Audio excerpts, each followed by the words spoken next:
Okay, Sherry, thank you. I'd like to call this meeting to order. This is a special meeting of the Albuquerque Public Arts Board. Our purpose today, let's see, I'm Dorothy Sturmer, I'm the chair of the board, and we will introduce the other board members a little later in the agenda and the other presenters who are also on the call with us today. Our purpose today is to review two specific recommendations individually, either for Arts Board approval, not approval, or no comment, meaning neutral. Today, that is our purpose. However, our purpose also is to have sufficient understanding of the process, hear from the public, and make sure that the Arts Board is on board with however we choose to recommend going forward.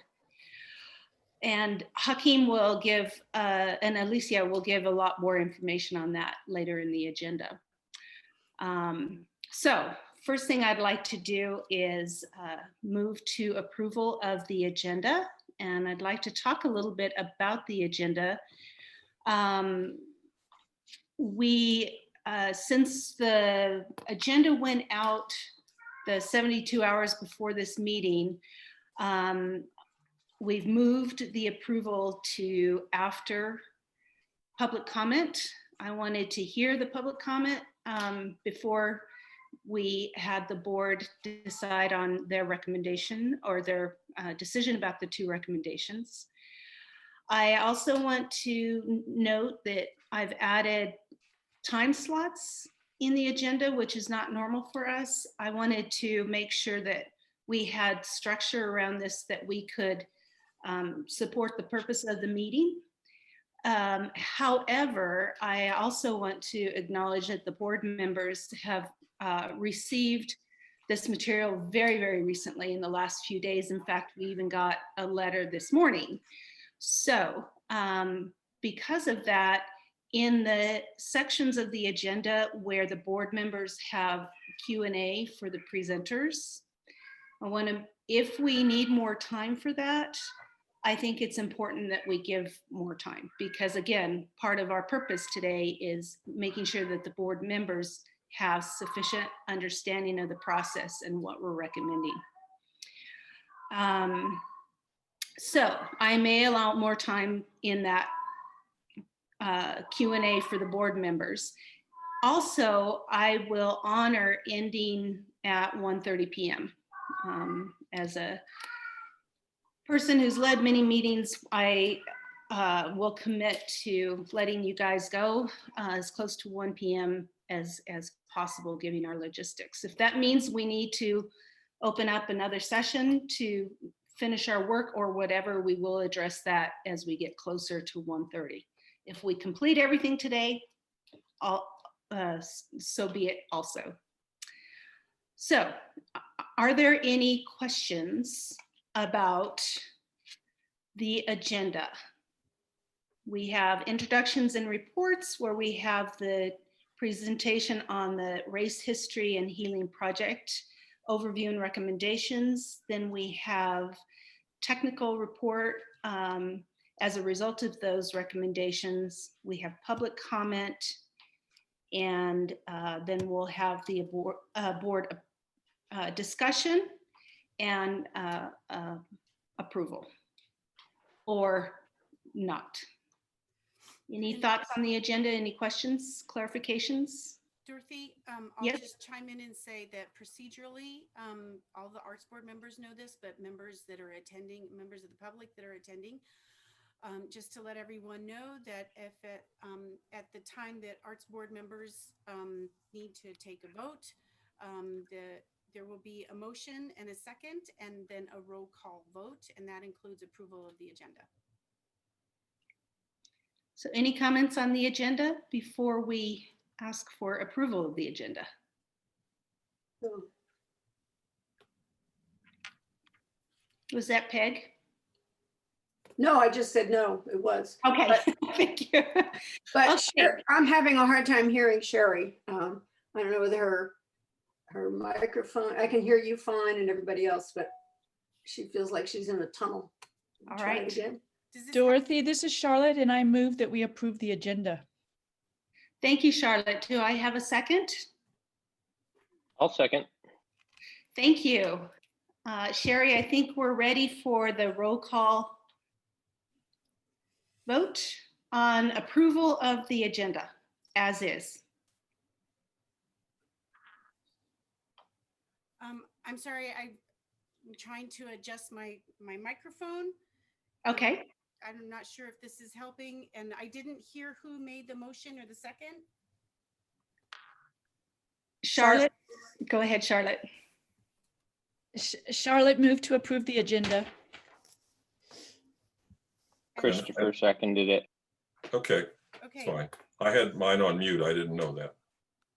those in favor of approving the agenda as is, Dorothy, Yes. Emily, Yes. Jonathan, Yes. Julie, Yes. Jessica, Yes. Thank Woody? you, Julie. Woody, Yes, Peg. Yes, Okay, the motion is approved unanimously. Very good. Agenda is approved. We will move on to introductions and reports. Let's introduce the board members and the presenters. And I think I'll just go down my screen so that we can get everybody. Christopher. Hello, everyone. My name's Christopher McQueen. I represent District 6. Julie. Hi, everyone. I'm Julie Hendren. I represent District 2. Woody. I'm Woody Duncan. I represent District 4. Jonathan. Hello, my name is John Sanchez and I represent District 1. Emily. Hello, I'm Emily DeAngelis. I represent District 7. Charlotte. Good morning, Charlotte Shainman, District 8. Peg. Peg Cronin, at-large member.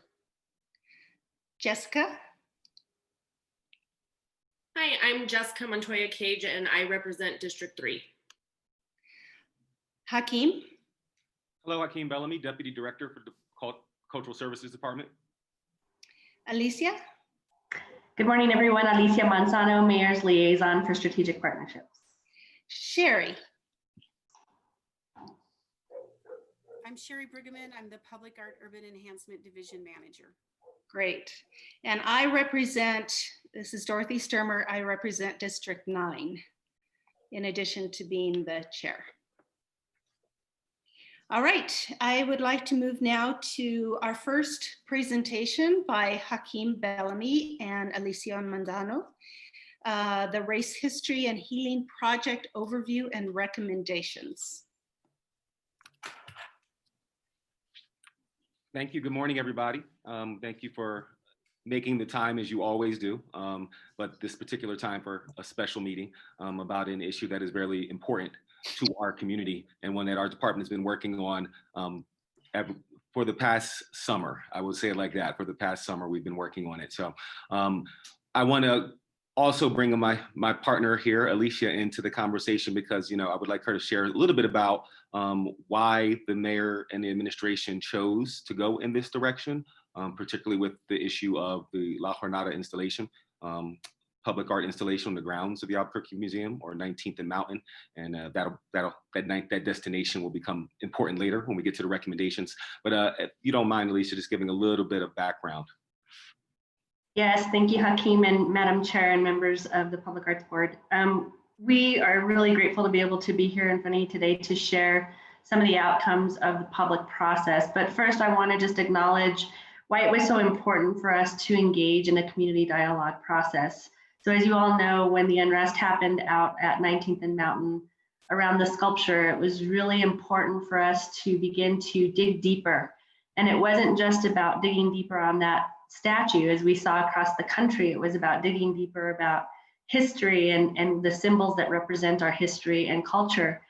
And so we really felt strongly that we had to engage in a public dialogue process. This decision couldn't be made unilaterally by a single elected official or elected officials even, that we really felt strongly that the community needed to weigh in, that we knew it was going to be a difficult process, but it was extremely powerful. I will acknowledge the fact that there were many diverging opinions.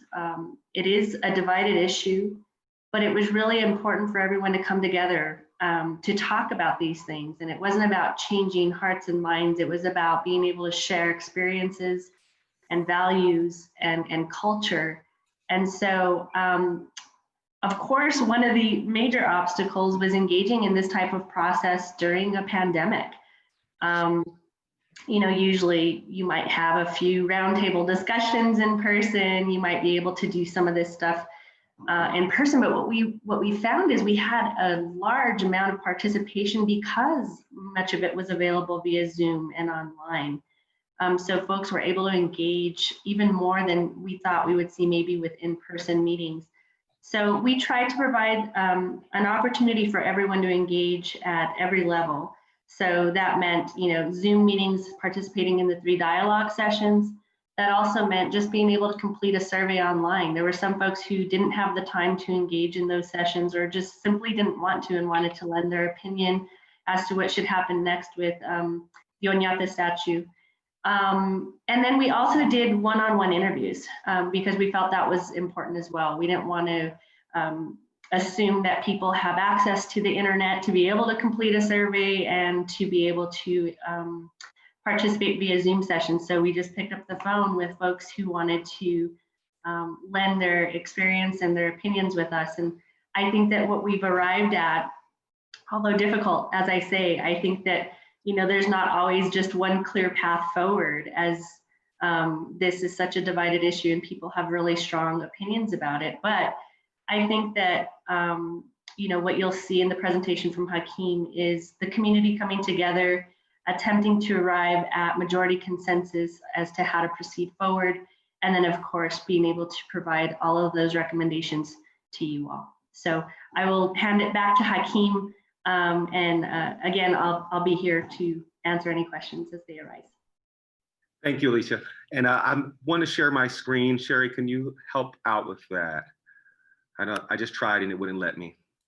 Oh, I made you a co-host, so I'm not sure. Let me try this. Make co-host. Yes. Did you get There it? I am. There you go. There it is. Thank you.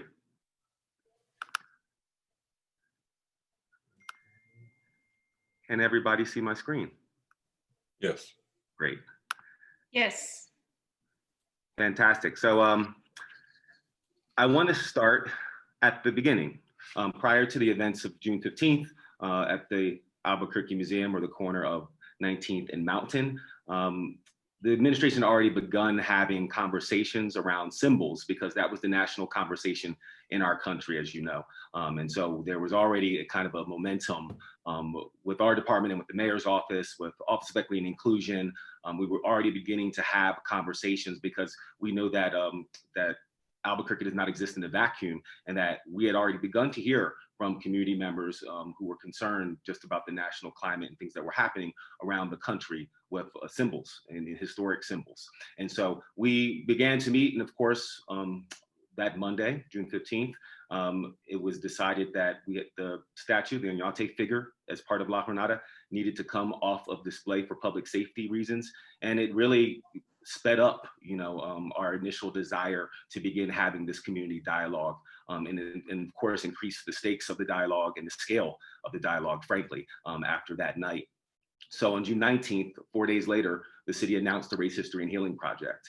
And fortunately, we had been thinking about this idea of community dialogue prior to that, where it had been really difficult to come up with a plan in 4 days, but we were able to because we had already begun having these conversations.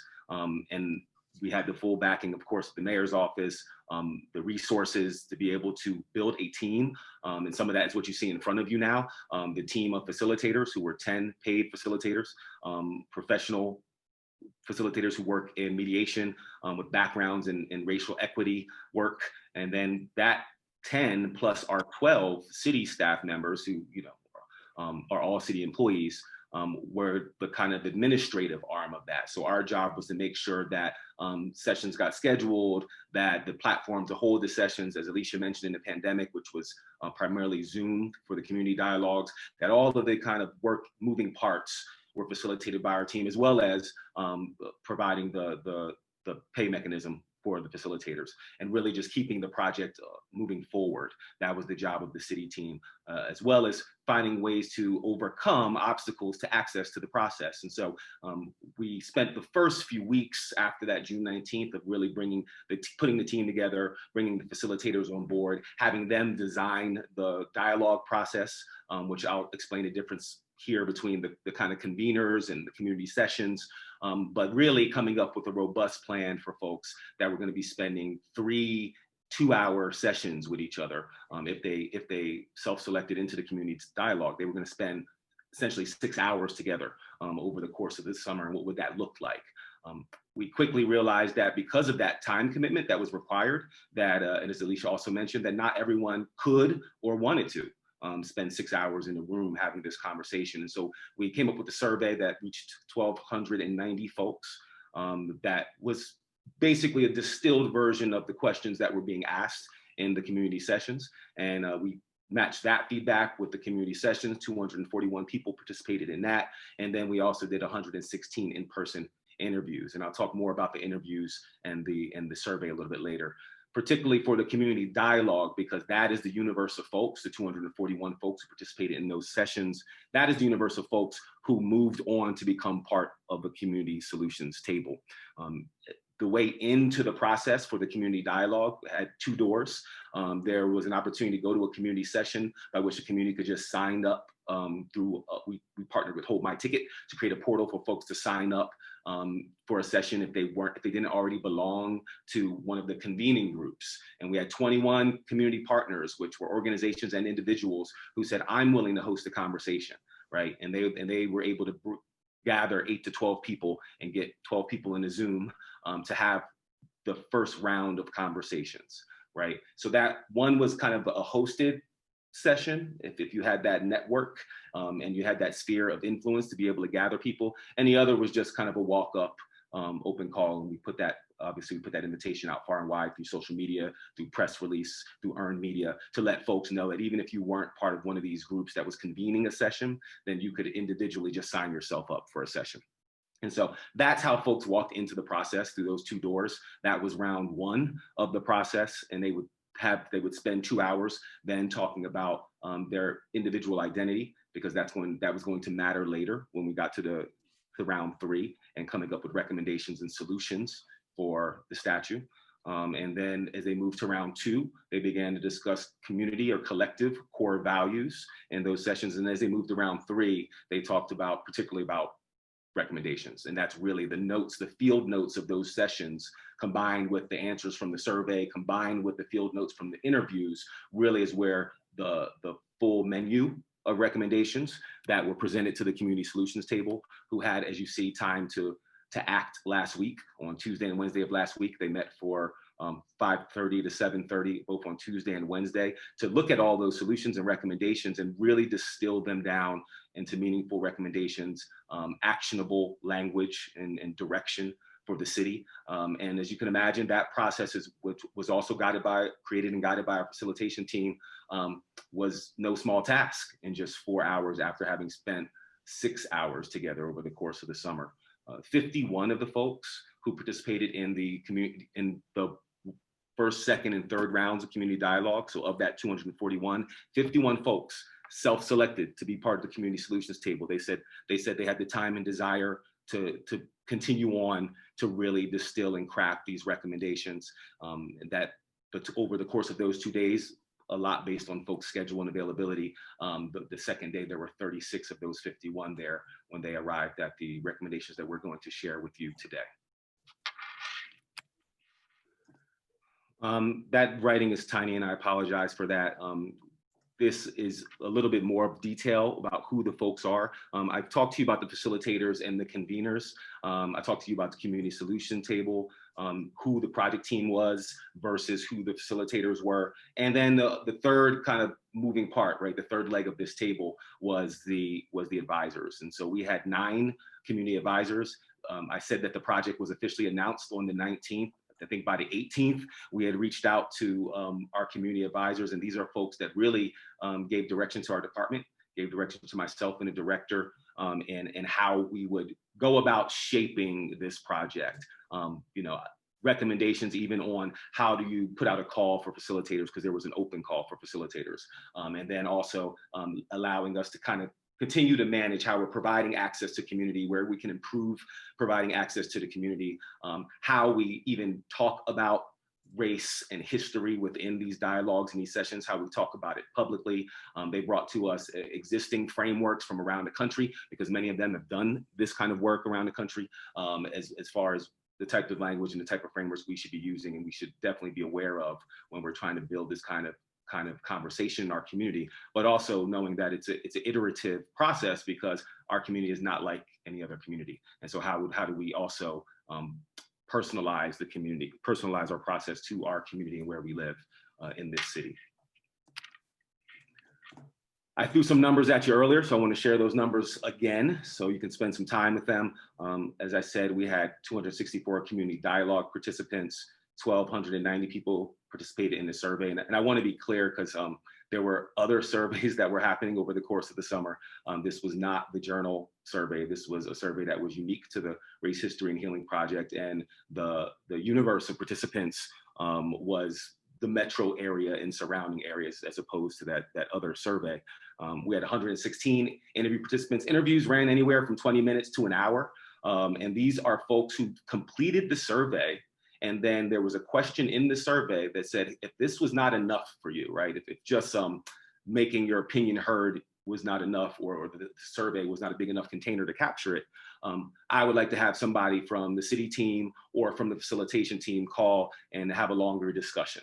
And again, the interview protocol was also based on the community dialogue kind of trajectory. But as I've become known to say, the community dialogue was for people who could make time and had a lot to say and really wanted to invest in the issue. The survey was for folks who couldn't do that. And then in the middle was the interview, because if you did the survey and said, I don't have enough time to do 6 hours, but I need a little more than this, those were the folks that requested to do a survey. And so, as I said, the community solutions table was 51 folks. And as you can see in front of you, this is where our community landed. We say first not because of hierarchy, just because these recommendations have equal weight. But the top recommendation there is the Oñate statue will not be returned to the installation at 19th and Mountain. And the second recommendation was La Jornada will not remain as is on the land of 19th and Mountain. And you can see below, as the recommendations began to be formed and they were kind of arriving here at City Hall, it became confusing as to what was meant by as is. And so we add these words to re-envision and recontextualize. And I'm gonna share with you now a letter from the facilitation team that provides a little bit more clarity to those words right there. To the Arts Board. The Race History and Healing Project Community Solutions Table recommends the following regarding the Oñate statue in La Jornada. The Oñate statue will not be returned to the installation at 19th and Mountain. La Jornada will not remain as is on the land of 19th and Mountain. By this, we mean that La Jornada may be re-envisioned and or recontextualized. Where the Oñate statue will end up and how La Jornada might be re-envisioned has not been decided. Hence, we, the facilitation team, also make the following recommendation to the Arts Board and the City Council. Create more time and space for healing, recognizing needs are different for the represented groups. Create additional opportunities for participants to advise what happens with the statue and installation in response to the above recommendations. The goal of the Race History and Healing Project was not to change minds. Rather, we found brave citizens who came to share their deeply held views. In the process, some opinions were transformed through the sharing of stories and the impact the installation has had upon them. Many participants found they could respect and acknowledge the story and experience of the other, as well as the broader context of which their story was a part. We hope this serves participants in other interactions. More importantly, we hope this serves the city of Albuquerque and how it engages the public in decision-making. In our experience, when there are strong conflicting beliefs about how a community represents its history, it is unproductive and often harmful to begin the conversation with the surface level question. In this case, what do we do with the statue? What do we do with the installation? Therefore, we committed to creating and facilitating a process that would mitigate as much as possible the pitting of people against each other, and that would not result in winners and losers, but that enabled people to see one another as human beings, to stand in their power, and to speak their truth and navigate the truths of others. In spite of the COVID restrictions, doing this work via Zoom worked remarkably well, thanks to participants' willingness to be honest and vulnerable with each other, and their ability to form a community, even virtually, showing the power of the human connection and the need for it, especially in these trying times. Thank you, BEST, the Race History and Healing Project Facilitation Team, Carol Acuna Olvera, Casey Duma, Ian Esquivel, Placida Gallegos, Lucy Moore, Vicky Oldman, Michelle Otero, Kendra Toth, and Kenneth Winfrey. And in their own words, folks who have attended the dialogue, you can see kind of to the right column there, folks who participated in the interview. This is not obviously the full interview transcripts or field notes from the sessions. Those will be made public in the coming days as we compile them and clean them up. There were 51 sessions total, dialogue sessions that were convened. So 51, times 2 hours, times 116 interviews divided in half. And so we're estimating about 130 hours of folks having conversation with one another as a result of this process. And we plan to make all that information available to the public so you all can see the conversations that were had, that the facilitators referenced in their letter. And so I'm gonna share this slide with Alicia, but I'll start, the part in the rudimentary. I know this is not very artsy of me, this particular slide, but it's the best I could do. I write stuff. But the survey, community dialogue, and interviews, as you can see, fed into the recommendations of the community solutions table. Then the consideration that we have in front of us today is for the Arts Board. The Arts Board passes the recommendations on to the mayor for review, to endorse, not endorse, or no comment. And then those go on to City Council, as you can see, Resolution R 2080 that Councilor Pena got approved through the City Council. And so that says that this decision ultimately lies with them. It ultimately comes to them. I want to just include here before giving it to Alicia that this path is just about the recommendations. It's just about the recommendations and really saying yes to wanting more, as you heard in the facilitator's own words. Yes to having a decision on the other side of this about what does re-envision and what does recontextualize mean. This is simply saying that yes, the Oñate statue will not return, and that the remainder of the installation has some changes in its future, and we'll figure those out on the other side. So Alicia, I'll give it back to you. Thanks, Hakeem.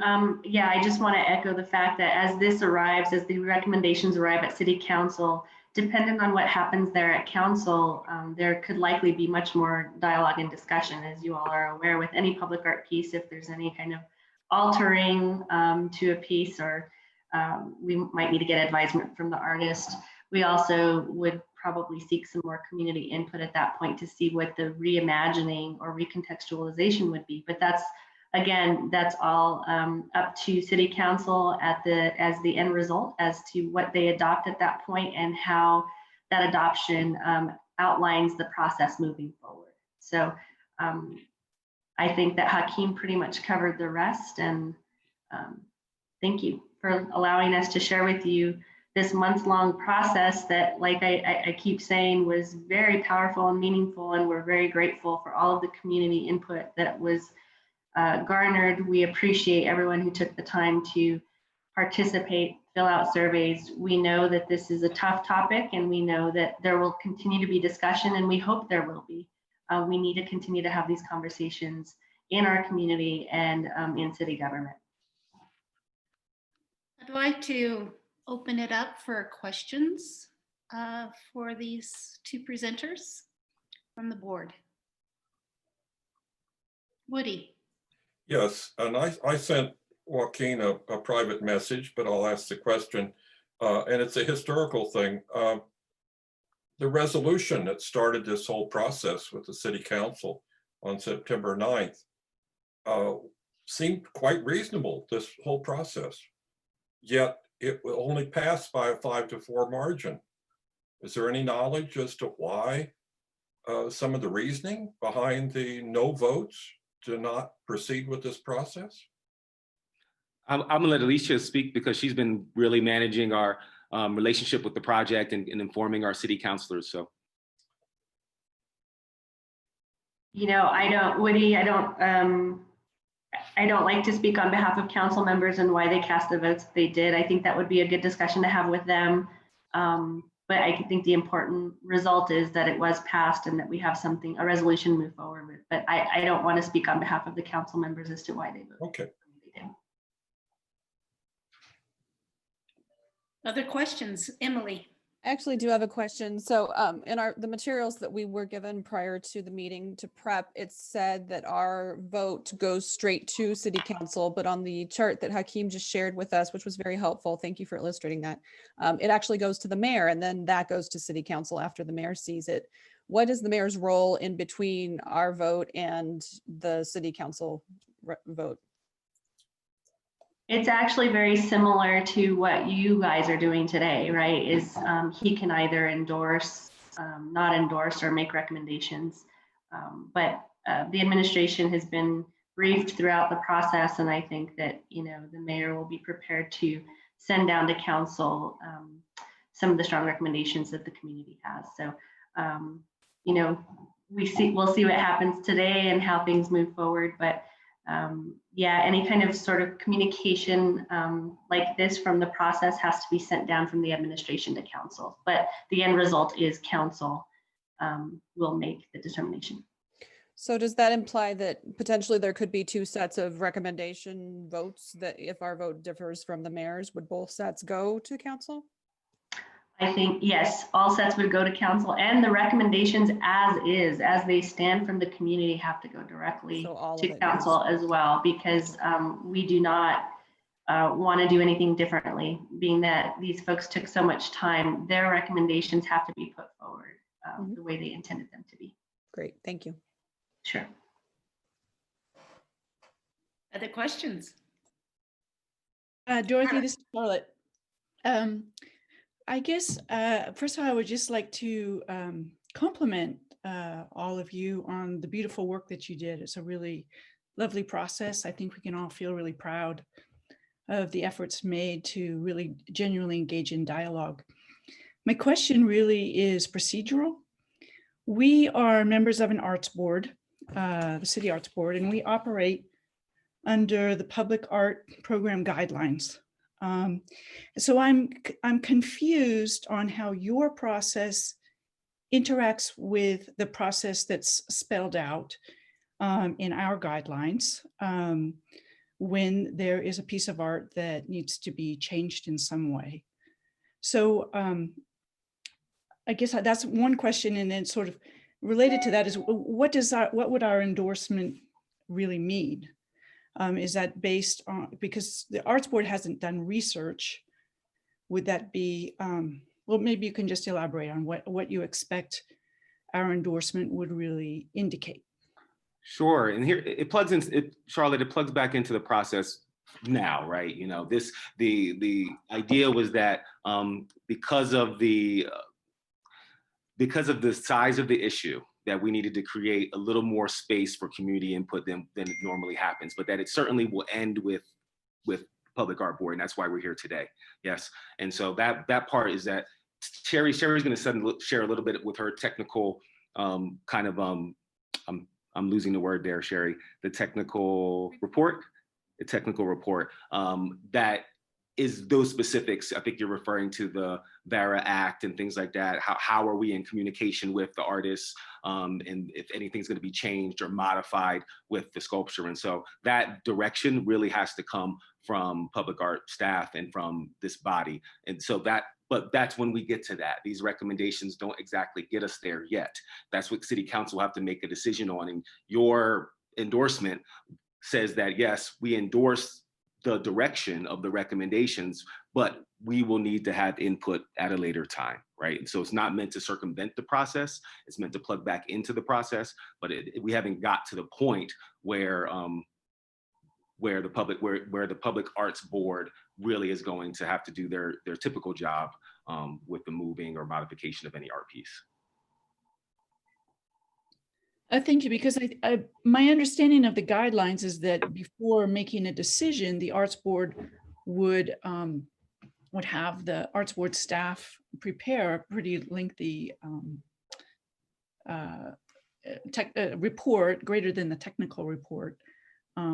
So that's why I'm just confused. I want to make sure we don't get ahead of ourselves if what an Arts Board endorsement means. Sherry, do you want to jump in and kind of what I'd like to do, Hakeem, if it's okay with you guys, let's continue with Q&As on what Hakeem has presented. And I'd like to have Sherry give her presentation. And then I think it's really important we come back to Charlotte's question. So we'll let Sherry frame things. Is that okay with you, Charlotte? Okay. But we do need to address that because I want it to be really clear what the expectations of the board is. Other questions on Hakeem's presentation and Alicia's presentation before we go to the next report? I have another question. This is just curiosity. Did you find any trends or patterns, age or opinion wise, of those people who were willing to stick with the process? We're still crunching those numbers, but we have some of that data. If you go to the Race History and Healing Project page, we actually have the kind of formal input, like the input summary that was presented to the community solutions table. So they had to have, a lot of data crunched just for them to be able to make a decision. So all of that information is kind of summarized at the site. You can actually see some of the, specifically, you can see the survey demographics. We're still crunching who was there. There was an exit survey that closed yesterday at 5:30 for the community solutions table for folks to self-select and self-identify. And so we'll know a lot more about the composition of the community solutions table once we crunch that data. And we are crunching data on interviews as well. Okay, thank you. Mm-hmm. Christopher? Yeah, I had a quick question. After the Albuquerque Public Arts Board does provide its recommendations, how long will the mayor have to review and make his own recommendations, and when would we expect it to go to council? I'll let Alicia weigh in on the mayor's role, but we don't know for sure because obviously council sets their own agenda. But we hope that they introduce in November 16th at that meeting, and then they would have final action in December. That's our aspirational hope, but obviously they have to prioritize the council's business. Alicia? Yeah, so I would just basically, Christopher, just back out of that date. If council is going to hear it on November 16th, of course, there's a process by which those recommendations have to be handed down from the mayor's office. There's a certain time period. So I would, if you all arrive at endorsement or non-endorsement, whatever is arrived at today, I would imagine that the mayor would have maybe next week to take a look at those recommendations and endorsements and then move it along. So I would say along those lines, and then I'll get to you, Jonathan, for sure. The mayor was involved in these that went out, and he's reviewed a lot of this material. So I would imagine that nothing is new. I want to make clear to the folks here that the language in the recommendations in the presentation that we just saw mirrors what we received in the letter this morning from the facilitation team. It is slightly different from what has been previously published in the Race History and Healing Project preliminary summary. And so, which I think is what, from what I've seen of the process in the last week or two, is the emphasis there is a little bit different. I'm curious, you know, I don't know if that's going to make a difference to the mayor, but there is a different emphasis in those two language sets of the recommendation. But the recommendation we're going to be discussing today is the one that's in the presentation, not the one that was in the October 30th preliminary report from the project team. Is that fair? Anybody have questions about that? We just need to be clear. So we'll see if there's any changes based on, you know, the mayor's position on that as it goes forward. I think that we would be congruent in using the letter language that you all are reviewing for mayor's presentation as well. So thanks for that point, Dorothy. Perfect. Language matters. All right, Jonathan, you're up for your question. So you actually pretty much answered my question, Dorothy. It was about the two recommendations, so thank you. I will give a comment though. I just want to thank all those involved for compiling this vast amount of data, you know, and streamlining it in a digestible format for us board members. It was really helpful, so just thank you. That's all. Okay. Other questions? Woody? Yes, the term, I guess, re-envisioning or repurposing is really very ambiguous, difficult to quite have any concept as to what that might mean. And wasn't it a letter from the head of the museum council saying, and she's going to be on later, saying that they want the whole thing removed. So has anybody given any thought to what the process might be to, should this go to re-envisioning or repurposing? Recontextual. Like a major project. So that still remains to be seen, Woody. What the community solutions table could come to consensus on, because as you can imagine, there were thoughts in that room about what should happen next. And the thoughts of the folks in that room were their opinions on, except frankly, what should be done from here. They could not find any agreement on that. So basically they're saying they want us, not us as the cultural services, but they want city council and city to create a process for that. And what they have agreed though, they've agreed that Oñate will not go back to the installation at 19th and Mountain, and that whatever happens next involves the community. And so I can't give you any specifics on what that process will look like on the other side, because we just got the recommendations on Wednesday. But that's not the issue before us today, is to say we agree with where they're at so far. And as you can imagine, the model we used in that room was a consensus model. So they literally left with just what they could agree with, right? What they could all agree to, and not necessarily anything beyond that. And to Madam Chair's point, language does matter. So I just want to be clear that it was recontextualizing, not repurposing. And so that's a key difference, because recontextualizing can mean anything anecdotally, from putting up more visual plaques explaining, you know, what the installation means. Is there a video component? Is there a whatever? There's so many different options that can be presented that we heard anecdotally from participants, but I just want to make sure that we talk about it in the terms of recontextualizing. I think the point there is that La Jornada will not remain as is on the land at 19th and Mountain. That could mean that some of it stays, some of it doesn't stay, all of it stays. That's for the next, we're at a fork in the road. So if we, I agree with this, it would mean that the work needs to be done to define exactly, Woody, what you're saying, and it's very broad. What could happen? What they did give voice to, just to give you a little bit more, they did give voice to the fact that they wanted of the three artists who worked on this, there are two still living. And so they asked that they be involved in whatever happens on the other side of this as well. Definitely. Very good. Other questions? These are all excellent, excellent points. Thank you. Anybody else? All right.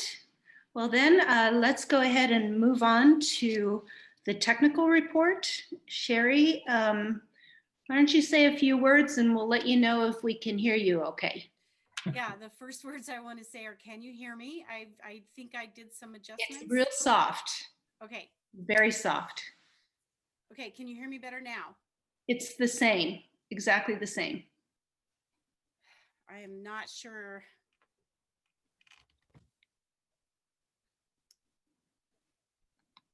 Okay, if I speak a lot louder, can you hear me? It's pretty much the same. Let me try. Let me ask you this. Board members, presenters, public can chat. Is there anybody who cannot absolutely hear Sherry, even if it's soft? What about now? The same. Same. But it's light. We can hear you. It is just soft. I can definitely make out what Sherry's saying. Yes. Okay, well, Any objections to Sherry continuing? No. As is. Okay, Sherry, do your best. I'm going to turn up my volume, so if somebody else talks, it's going to be really loud. We'll be gentle. Okay. We'll be Good gentle. Okay, so my presentation is on the technical report. And this was a format that seemed the best way to go forward with taking at exactly face value the City Council resolution. The very last sentence of R80 states that the community recommendations will be presented to the Albuquerque Arts Board for review and will then be submitted to the Albuquerque City Council for consideration.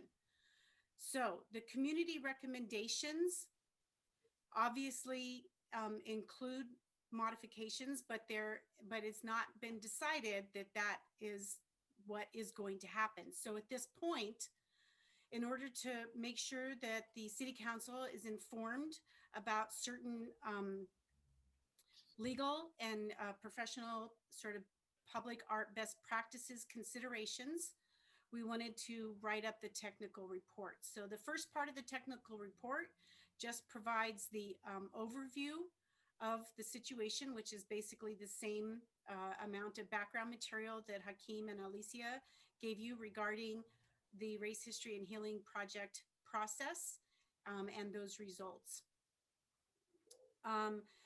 The technical report that was emailed to the Arts Board yesterday does have slightly different language of the recommendations. As we've noted this morning, that has been updated, and we are using the language in the presentation that Hakeem gave. So I will we'll make sure that we bring that back up on the screen, because it's a minor change of wording. But let me jump into the technical, legal, and best practices considerations of these community recommendations. So per the public art guidelines and process, and according to the Visual Artists' Rights Act, which is a federal law that protects artists and works of art that they have been commissioned to create for public spaces. The public art guidelines integrate steps and procedures and processes for any work of art that is to be altered, removed, relocated, or possible destruction.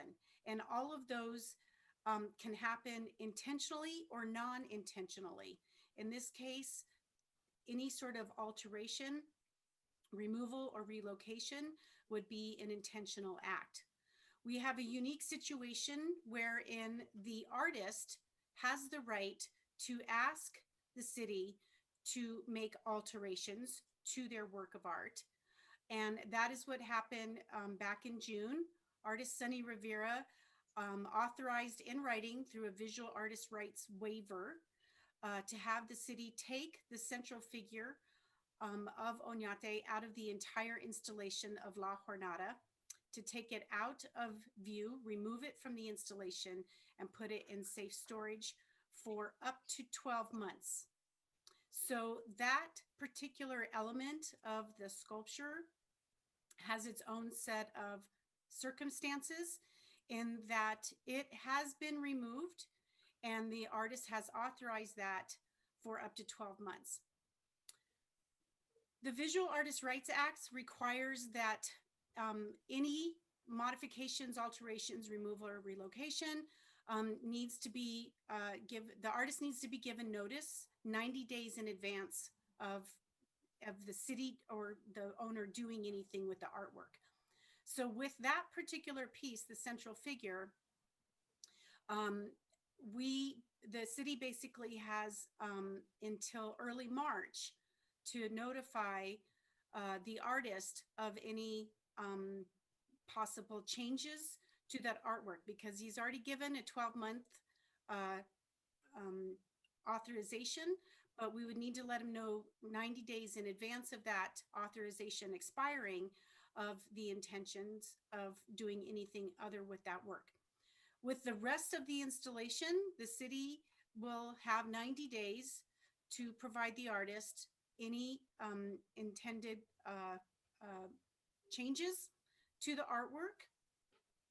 And that would just be 90 days out of any other decision that could possibly be made. So there is a little bit of a necessary time frame tied to one figure, whereas the rest of the installation does not have any sort of time limits on it. So the technical issues, and I sort of jumped ahead into some of the legal. That was more or less the legal overview.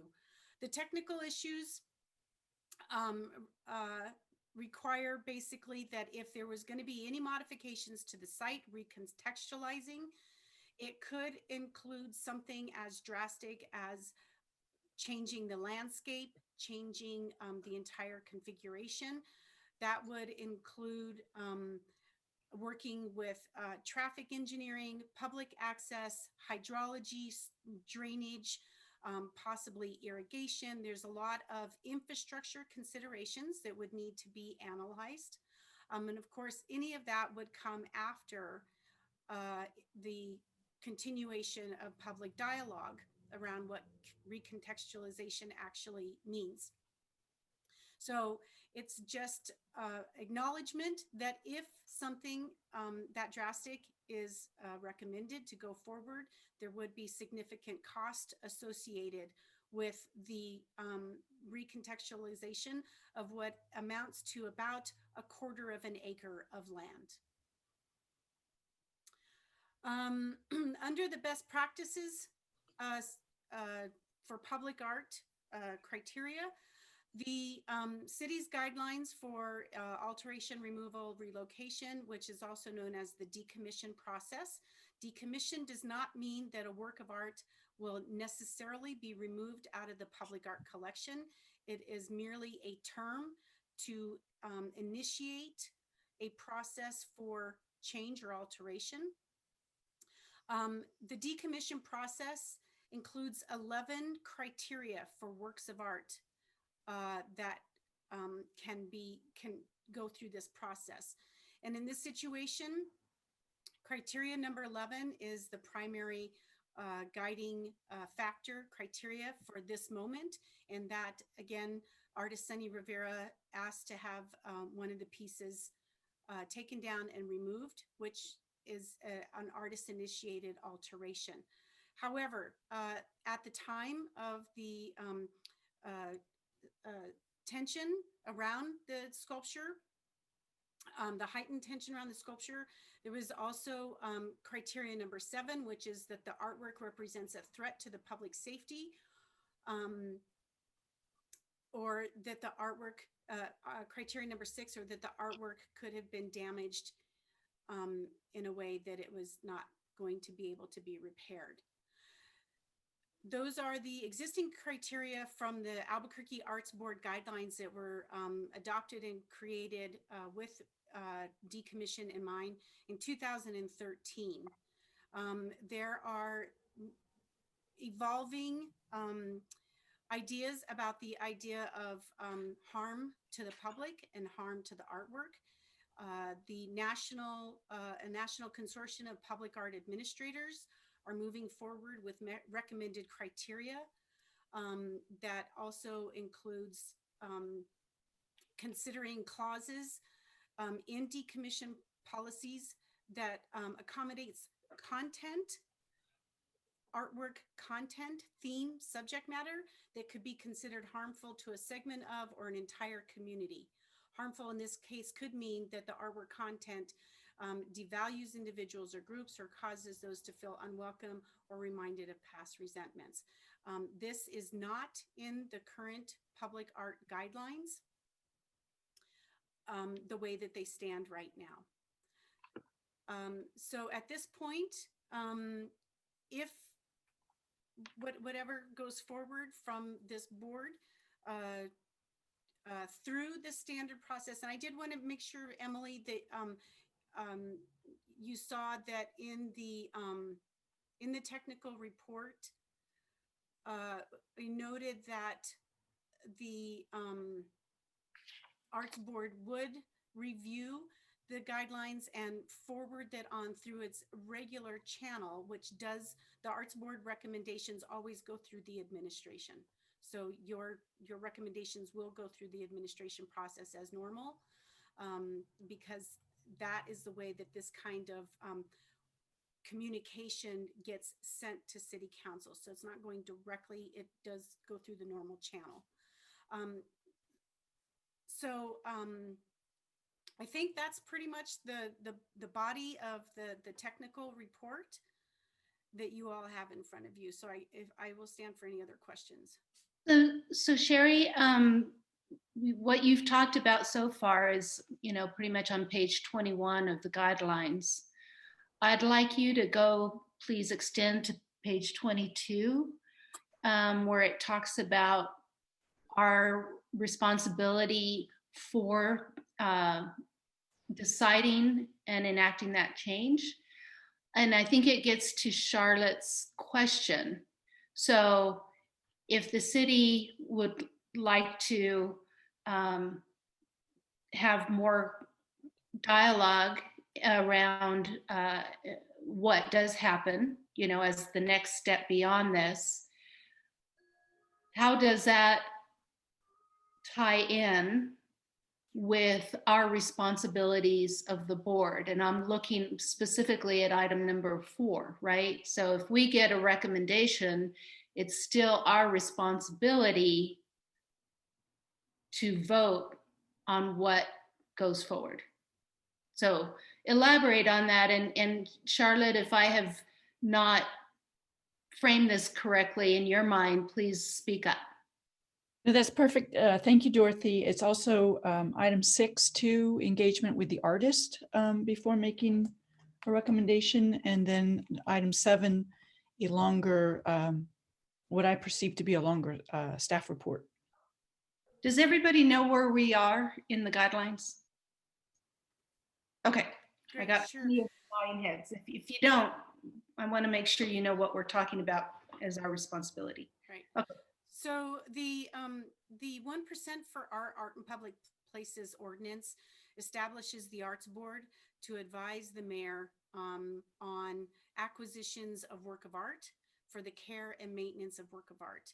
And approximately 2006, 2007, early 2007, actually, the administration directed the Arts Board to adopt a decommission policy, a policy that would lay out all of the steps for any sort of removal or alterations or changes or destruction or moving any sort of public art asset out of the public art collection in a response specifically addressing the Visual Artists' Rights Act. We did not have a process that the city could follow to assure that we would be in compliance with the Visual Artists' Rights Act for all works of art, should anything need to happen. So the second part of that is entitled Procedures for Removal under the decommission policy states that the city must authorize any relocation or removal of an artwork. In order to do that, we have to meet the requirements of the Visual Artists' Rights Act, which requires notification of the artist. Our guidelines go further and suggest that not just notification, but we do our best to work with the artist, to collaborate with the artist on potential outcomes, if that's possible. The decommission report process does an in-depth analysis providing the reasons for the suggestion of altering or changing or removing artwork. It requires a review by the legal department. I want to note that the technical report that I gave you did not have legal department review. Even though I mentioned legal considerations, it was only under the auspices of adhering to the Visual Artists' Rights Act and the basic requirements that are in the artist contract. The next is that it requires an overview of the acquisition method and costs so that there's a clear understanding of exactly how the artwork came into the public art collection in the first place. The next step is an informed estimate of the current value of the work of art. That is something that we would look at additional professionals in the world of art to provide some sort of evaluation. The next step is public and agency feedback on the work of art. This is where there is likely, there would need to be, this is the perfect place where there would be a continuation of public dialogue, feedback, and agency feedback, which includes the Cultural Services Department, the Albuquerque Museum, and any other department that would be a stakeholder in the site that would require modifications. Again, I mentioned hydrology, traffic engineering, possibly parks, irrigation. I'm not quite sure that parks has any role in that space, but we would probably want to make sure that any departmental overview, oversight of that space are included.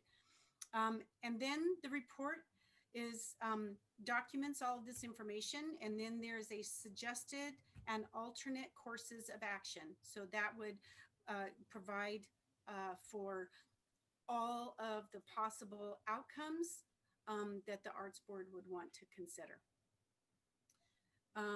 Possible courses of action are listed in the guidelines of relocating the work, sell or trade the work, offer the artist the opportunity to buy back the work, advertise the sale of the work, dispose of the work, or remainder of the work in an appropriate and practical way. Obviously, those are extreme measures, but they are not limited to these particular outcomes. The decommission process has been used over the past approximately 12 years on roughly 35 works of art, ranging from works of art that have been stolen and we just need to take them out of the collection, to complete demolition of facades of buildings that had artwork attached to them, and there was no possible way of making sure that the artwork was removed. It just had to be demolished. The majority of the works of art that have gone through a decommission review process have simply been relocated or recontextualized. So I think I'd like Alicia and Hakeem to weigh in as well. I don't know if this is what I'm hearing, or what you intend, but what I'm hearing is that potentially there would be a community engagement after this is, goes through city council, if everything is approved as is.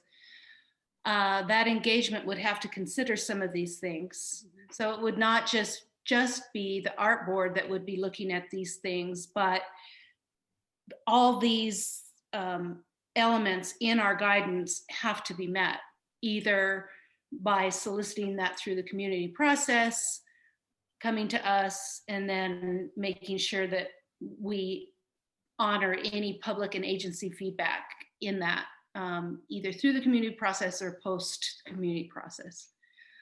I don't know. I don't want to get into the weeds of this too much because that's in the future, but I think a framework of the implication of the work that we're going to do is useful. So high level. And I sounds like, Madam Chair, sounds like your understanding of it is my understanding of it as well. That the sequencing of it will engage the Public Arts Board to make sure that we meet all of the provisions that Sherry just outlined. And I don't know yet, obviously, I can't predict the future, but I don't know yet whether it's community input that, and then having the Arts Board play a role in kind of advising on what comes of that, or the Art Board is actually interjected into that. We just don't know what that looks like yet, but it would have to involve compliance with all the things that Sherry mentioned. So I would like to make sure that the Arts Board is part of that conversation as the city thinks through their planning. I mean, intentionally, the Arts Board was very isolated in the process to date, and just receiving the material, late this week. I'd like to make sure that we understand the intent going forward so that we understand where we will play a part and where we need to step back and let the process do its thing. Yes. Okay, thank you. Charlotte, anybody else? Where are we in understanding that? It's Peg. I have to have humor in this. It gets to me after a while. So I just solved all of our problems. We take Wells Park and we called it "What Were They Thinking Park," and then we take all the art that's not appropriate or interesting now and put it in one place and create. That's projecting way ahead of time. What I want to say is, this has been a phenomenal opportunity for me personally. I've been all over the place. I've been in art my entire life. My parents were in art. And I think in the last 10 years, I've spent more time not just appreciating art, but looking beyond it and where is it and what is it and who does it speak to? I have pieces that have been in the family for generations that still speak to me. And I have pieces that have been in the generations that I have no idea what they're about. So I think there are so many issues going into this that it touches my heart and it touches my soul. And I think that the City Arts Board, I know most of you on this Arts Board, and I have for a long time, have true value and true interest in getting to the right decision. And I appreciate Hakeem and I appreciate the mayor doing all this work, because I know other cities haven't done it and they're going to be in trouble. And I thank you all. I thank you so much. And that's it. What were they thinking, Park?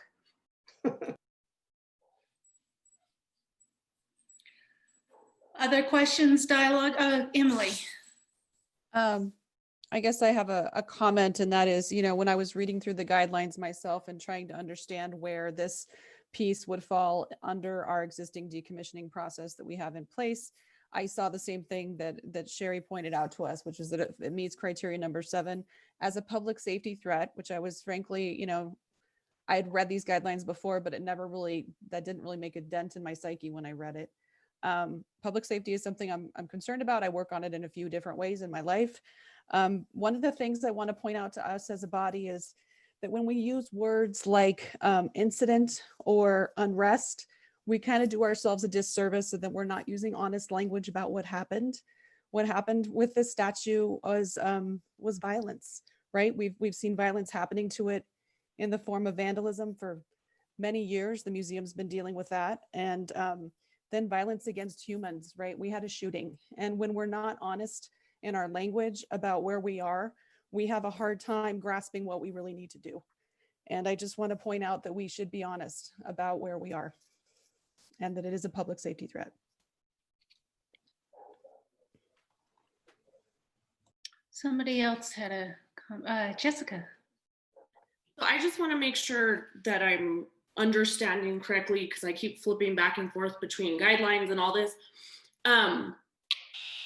What Sonny Rivera signed was a temporary removal. So in his mind, you know, this is temporary till something's figured out. However, coming back to Vara and us as a board, if he doesn't agree with something that we want to move forward with, as long as we've met some of these criteria, does that triumph, I guess, if we don't come to a consensus with the artist, whether it's decommission or if it's just moving it, how does that work? I don't know if decommission wise, as long as it meets these, then we can still decommission even if he's unhappy with it, or same with if we have to move it and he's not happy with, you know, maybe it's recontextualized or etc. How does that kind of, I don't know how to really, you know what I'm saying, Sherry? I just am curious how that works. Yeah, that's a very good question. So VARA is a section of the United States copyright law. And because of that, it mostly relies on case law to be interpreted as to what the artist's actual rights are. The only right that is actually written into the law is that the artist, if the artist is not in agreement, he or she has the right to remove their name from the work of art as their work of art. There's a lot of case law, however, that has emerged over the years through artists evoking their VARA rights. And I'm not a lawyer. I can't tell you what the general outcome is on case law, but I can tell you it's not as simple as basically just saying that we're going to do it without your permission. So that's why the guidelines were written to make sure that working with the artist is the highest and most important step that we can go through to make sure that there's agreement. Thank you, Sherry. Woody. Yeah, I'm probably jumping way ahead. But as a teacher, old teacher, I really see this as an educational opportunity for the public. And I just sort of envision that the ornate sculpture be put somewhere and be contextualized so that people will understand why what happened, why people were upset about it, maybe even with the photos of the incident, so that future generations can understand what took place and why it took place. But anyway, I know I'm jumping way ahead, because right now we're just talking about sending something to the mayor and the city council. So Now, I think it's important we make sure that all of the voices are heard going forward. So I appreciate that, Woody. But you're right, it is part of the next step. Part of the next step. I'm also a docent at the Albuquerque Museum, although it's not exactly open now and we're not having tours, but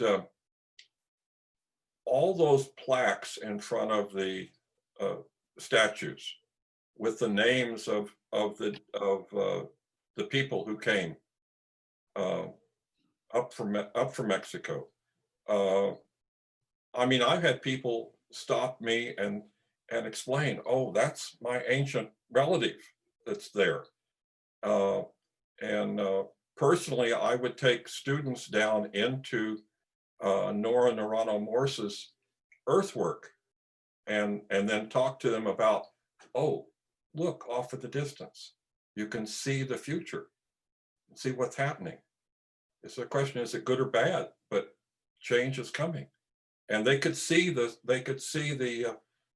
statues off in the distance. So Anyway, but I'm one of the few docents that would take students down into her earthworks. So anyway, personal comment. Thank you. Okay, so let's get back to the technical report and the guidelines and such conversation. Any more questions for Sherry or comments around that piece of it? We will have time for more dialogue in the future. I mean, later in the meeting. Very nice. Okay, we are at a point where we're ready to bring in some public comment. I have a question for the board and the presenters. Shall we take a quick 10-minute bio break now, or shall we wait until 12 o'clock as I anticipated in the agenda? This is a natural break point if that's desired. I would love a quick break. I don't know if I need 10 minutes, but 5 minutes would be great. Any other comments? Okay, I see some yays. Let's go ahead and take a 5-minute bio break, come back, and we will start the public comment. And if it's 6 minutes, I won't, just see you soon. Go ahead and mute yourself.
Dorothy, can you hear me?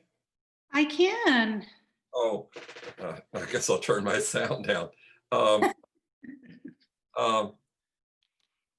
I swear that I saw a letter from the head of the museum council or something, and she's going to speak today, but I can't find it. Was it in an email? Did you see it? Yes, it came this morning. Okay, I looked for it and couldn't find it, so okay. It was the one from 8 a.m., right, Dorothy? Yes, it's about that time, correct. What time? 8 a.m.? Okay. 8:12, I believe, yeah. It I'll came, go back and look yesterday. there. It came yesterday attached to one of Sherry's emails. Yesterday or this morning? Yesterday. Yesterday. And it's from Beverly Bendixson, who is the president of the Board of Trustees of the Albuquerque Museum. It's Okay, not, it's not the foundation, it's the Board of Came from Trustees. Sherry though? Oh, you're right. It was yesterday. I apologize. That's okay. Yep. Oh, I'm maybe sorry. if I just put Sherry's name in, it'll pop up. That's right. My bad. This morning was the RHHP letter. Yeah, that's right. Thank you. Keeping all this straight is a bit of a challenge. Yeah, there's lots of stuff. Yes. I keep it all in one folder. Oh, I see it. It does help. Yeah. Yeah. Are we on video? Are we on video? Yes. Yep. For the meeting? For the meeting still? Yeah. Yep. Anytime more than 4 of us are together, we Oh, have to. okay. Yeah. I was going to show you something a friend of mine made for me. Oh, that's awesome. It's a mask. Wow. Oh, It's elaborate. I can't That's a wear great it. It's message, so too. heavy, but it's got the Ruth Bader Ginsburg thing. I mean, it's Yeah. just Wow. fabulous. Are you gonna make like a shadow box so you can I hang am. it? I Yeah. am. I'm That's going to awesome. hang it. That's really on, cool. You know. Love it. on Is she my an wall. artist? I'll turn my sound off while. Yeah. I just want to let you know that the meeting is still being recorded. Okay, that's We were why just I asked. discussing Yes. that. I won't mention her name. Yeah, we made that clear with each other because we are still a quorum. Okay. All right. It looks like we have everybody back. Hakeem and Alicia, don't see you, so if you're there, thank you. Okay, just want to make sure we're cool with everybody being back. All right, so the next thing is the public comment. Sherry, if you could, I'd like you to help facilitate this. Yes, As you know who's there and who's not. We've had 2 people asked to make public comment for the board, Beverly Bendixson and Suhan Ho. I am going to bear with me. This is my first time doing this sort of, okay, I'll bring them into the room. Jerry, there's also Ralph Royanis has his hand up.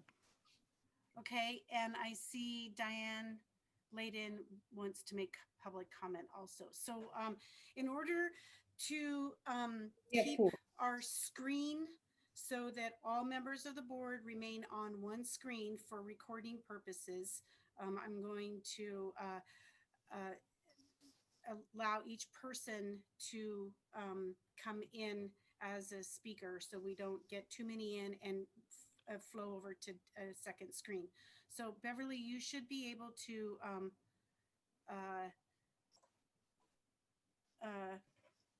address the board and turn on your video, I think.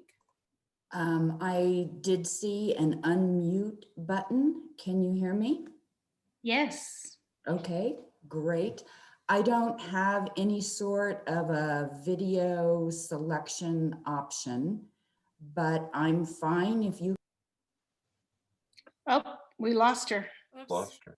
I just promoted her to a panelist. So Beverly, are you still there? Oh, yes. Now we can see your video. Thank you. Oh, you now. And here. There you are. All right. Please go ahead, Beverly. Unless, Sherry, do you need to do anything?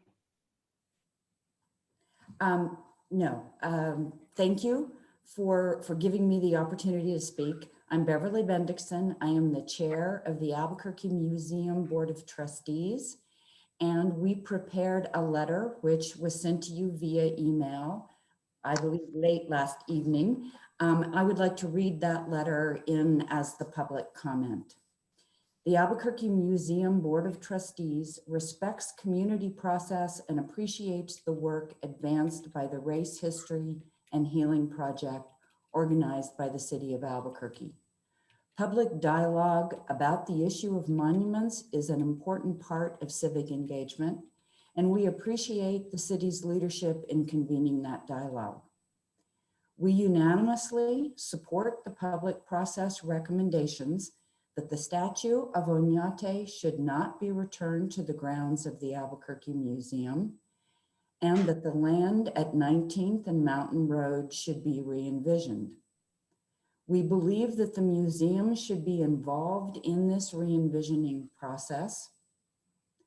A majority of the trustees further recommend that the entire installation of La Jornada be removed from the grounds of the Albuquerque Museum. The La Jornada monument was placed on the museum property about 16 years ago without being subject to the museum's decision-making process, which is informed by research, interdisciplinary inquiry, and a dedication to equity in the service of all parts of Albuquerque's community. Neither the staff nor museum leadership had a role in deciding to present this monument. In fact, the placement of the monument at the museum was contrary to substantial public input at the time. The monument continues to fuel discord and divisiveness in our community and is deeply offensive to members of the community that the museum serves, including the indigenous community. Our museum should celebrate our differences, but in a way that does not exclude anyone. The recommendation now to remove the installation is made in support of the values of the museum and its board of trustees. Those values include respecting and treating equitably all members of the community served by the Albuquerque Museum.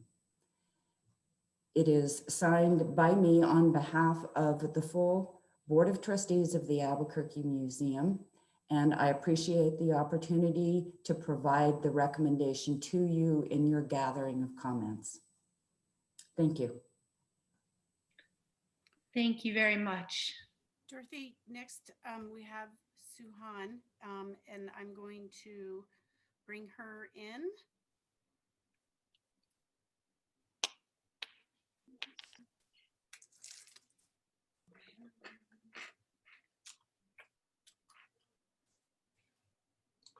Would you like me to disconnect my video?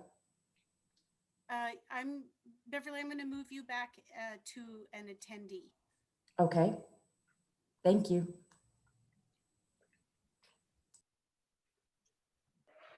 Hello, can you hear me? We can. Hold on just one minute while Sherry finishes the logistics here. Oh, you can go ahead. It's going to take me a second. Okay. All right. Suhan, welcome. Thank you very much. Thanks to all of you for your time and your service and your dedication to this discussion. I'm an artist. I am also a faculty member at UNM, and I've lived in Albuquerque for 10 years and have had deep connections with family for much longer. So I just wanted to comment that, you know, the conversation we're having is so important because symbols matter, right? And representation matters. But I really hope that the discussion doesn't stop here. This is just one statue. And I think as part of the national movement and uprising throughout the conversation about racism and its relation to public art, you know, the thing we, I think, have to keep our eyes on is the systemic racism part. So I really hope that this board and, you know, institutions at all levels really, we can look internally and see what we can do in undoing racism at all levels. And I think we need to do that as individuals as well as, in all the capacities that we serve in our workplaces. We're trying to do this at UNM as well. And so, along with that, I'm part of a group of artists and advocates and sort of interested citizens of Albuquerque called Albuquerque Art Workers. And we started a conversation with the city. There's several people here that were in those meetings about kind of looking at what can be done structurally in the city and systemically to undo racism, because we know that, this country was founded on white supremacy, and it's embedded in all levels of our politics, of our culture. So we started those conversations and we haven't heard back for months, and we've kind of been frustrated by sort of being ignored and shut out of some of these processes. So I just wanted to bring this to your board, and that we have a website, we have sort of demands that we have identified as being important to addressing systemic racism. And I think a couple of things that the Public Art Board can do are one, taking an audit of all public artworks to see which ones glorify colonialism, settler colonial violence, and work to decommission them, not just this sculpture, right? And then also a key thing would be to increase access and transparency on boards and commissions so that there's better racial equity and representation on these boards, as well as sort of requiring undoing racism or anti-racism trainings for boards and commissions and staff and leadership at all levels. So thank you.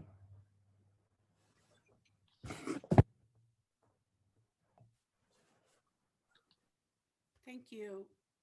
Dorothy, Thank you for your public comment. Dorothy, there's been 2 other members of the attendees who have asked to make public comment as well. The next one is Diane Layden.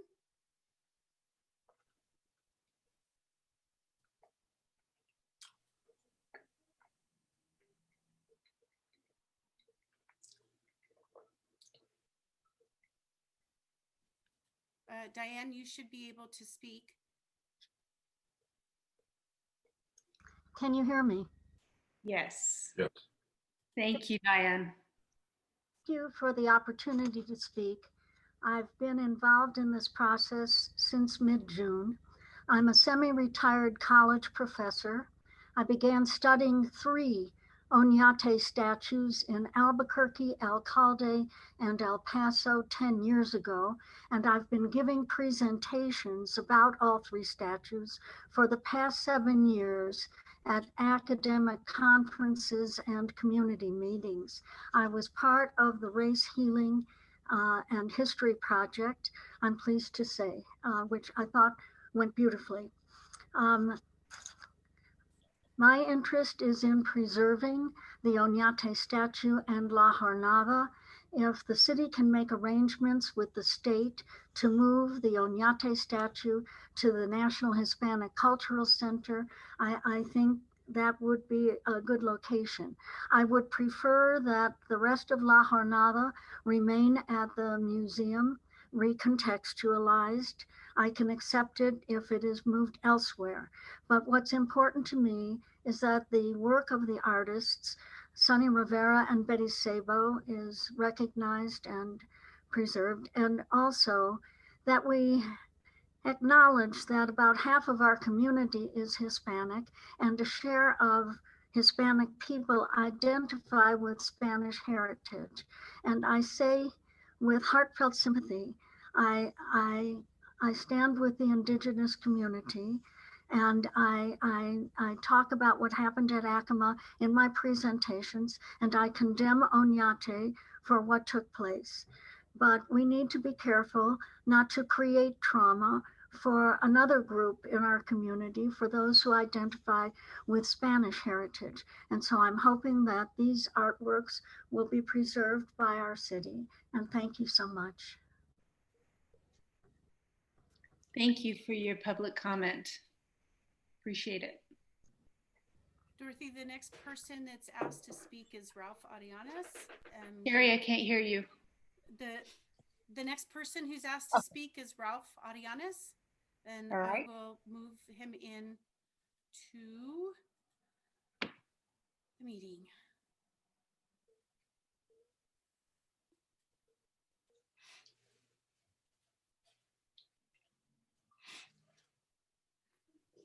Ralph, you should be able to, there you go. Thank you. Right. Can y'all hear me now? Yes, we can, Ralph. Thank you. Okay, excellent. Thank you. Thank you all for the opportunity to speak. And happy Halloween. I didn't hear anybody say that today. That's but right. want to just say that I participated in the Race Healing and History Project, History and Healing Project. And I found it to be a very, beneficial process. I think it was a good process.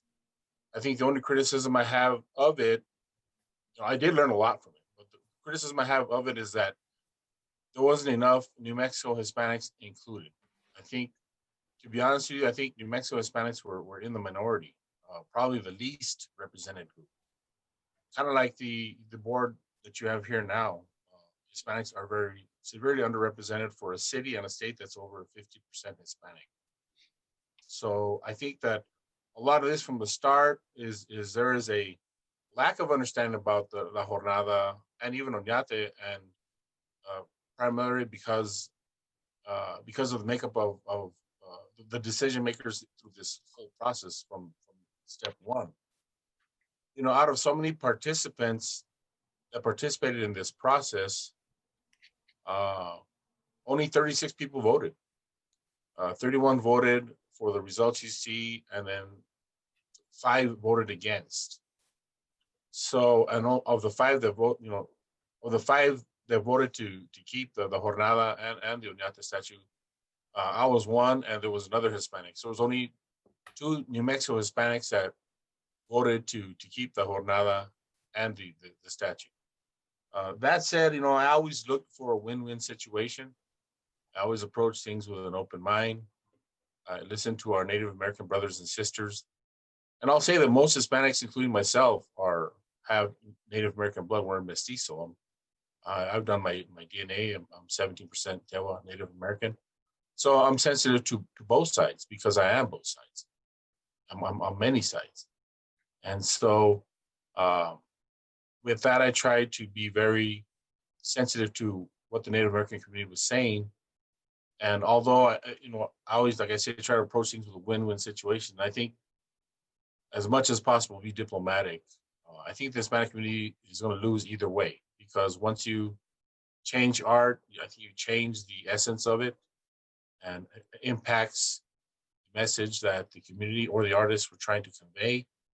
Art is about the Bill of Rights, freedom of speech, freedom of expression, freedom to celebrate.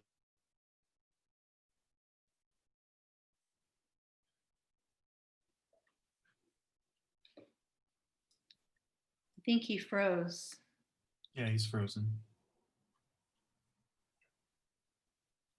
Might be his connection. Ralph, can you hear us at all? No. Yeah, sometimes you can hear even if the visual is frozen. Yeah, you can usually activate the chat regardless, but he's not saying anything. So. I'll leave him in the room. Okay. If his connection comes back on. Maybe Matt can send him a message, see it just in case the chat works. Oh, it looks like maybe he disconnected. Disconnected, yeah. Okay. If he comes back in, we'll let him finish. Absolutely. Yeah. So, so that's the 4, right, Sherry? Those are the that's 4 it? that I see in the chat. I don't see any other indications of individuals wishing to speak. I would say I'm scrolling back through everything. I'm not seeing anything. I've also just double checked the public art email address, and there's no other requests that have come in through that process as well. Need any more coffee? Give me your plate. I'll take it. Okay. So thank you for doing that, Sherry. And if you see Ralph Arianes come back, let us know. But I'd like to go ahead and move on to our discussion of the two recommendations. And when it works for you, Sherry, if you could put up the slide that has the words that we will be using. Thank you.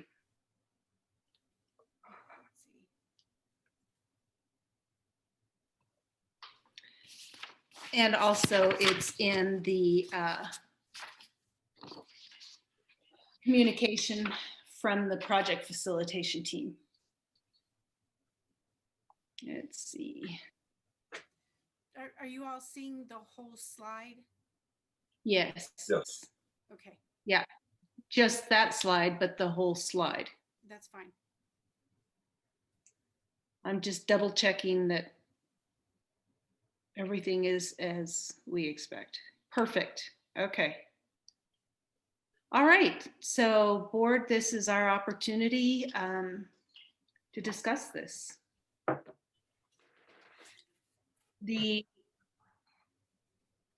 What we have on the table is to lend our approval to these recommendations going forward, to basically abstain by saying no comment, or by voting to not recommend these recommendations. So let's have some discussion first. Thoughts? Woody? Yes, I mean, I have no objection whatsoever to what's printed right here. I would just hope that whatever happens, that the art board would be involved in whatever recontextualizing is and what happens in the process in the future. Because it is very vague, very ambiguous, but I think it's well written and it's a good step, a start. It's just a start. Hakeem, what do you think? I mean, we had the conversation about our procedures that are in our guidance, and it also indicates to me that we need to be part of that process. Yes, what I that agree. looks like is Right. something that we can dialogue, but at least then we would be part of that process of what that looks like. Yes, and that's, I think you can include that in your comment with the recommendations to endorse or not endorse or no comment. Mm-hmm. Can we add additional language to this to ensure that the art board is involved in future decisions? You guys can recommend. That's what this body does. But so Woody, I think that can we add additional language to this and recommend this with additional language? That's my question.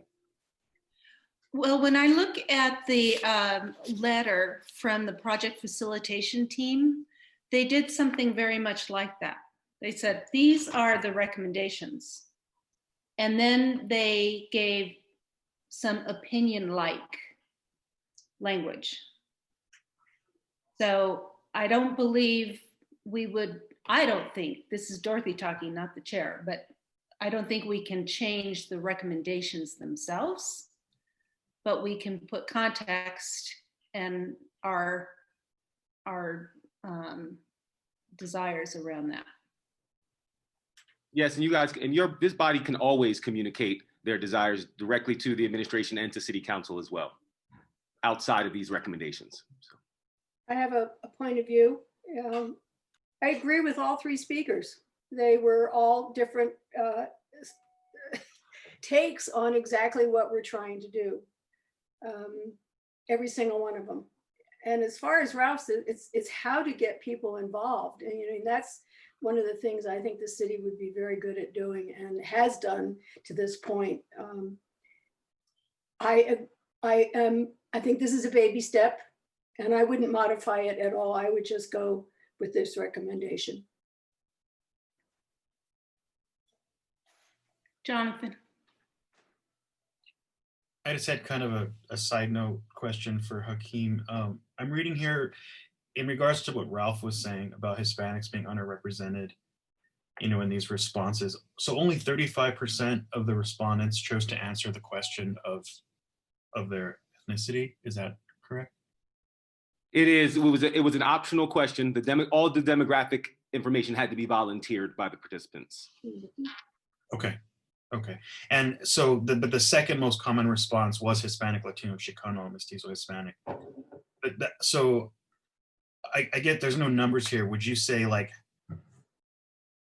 when that comes in second, how close was it to people who identified as white or Caucasian? Unfortunately, Jonathan, I don't have that data in front of me, but I'm happy to get it to you guys. Okay. And this is just a survey. The numbers right there, that the numbers reflected in front of you guys, that's from the input summary, are just the survey. We're still crunching the data on the community dialogues. That's another 241 folks. And then the interviews, another 116 folks. But in each of those regards as well, it is about, they have to volunteer the information. So it's a fraction of the whole. Right. Yeah. So about 35% or so. So, okay. Yeah. Again, I can share that of the survey model, because of who we are and where we are, right, in the country.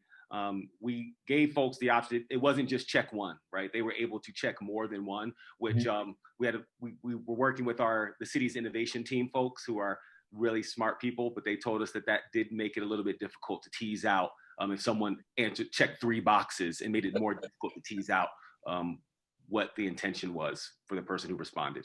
Okay, thank you for clarifying that. Just, with Ralph's comment, that got me thinking. So I just wanted you to elaborate. So thank you. That clears it up. Thank you. And many of us fit in lots of boxes. So, yeah.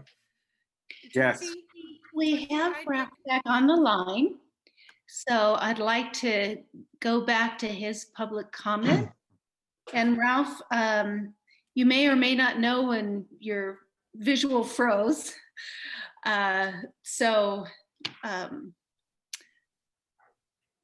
Or maybe you do. And so just take up where you think you left off.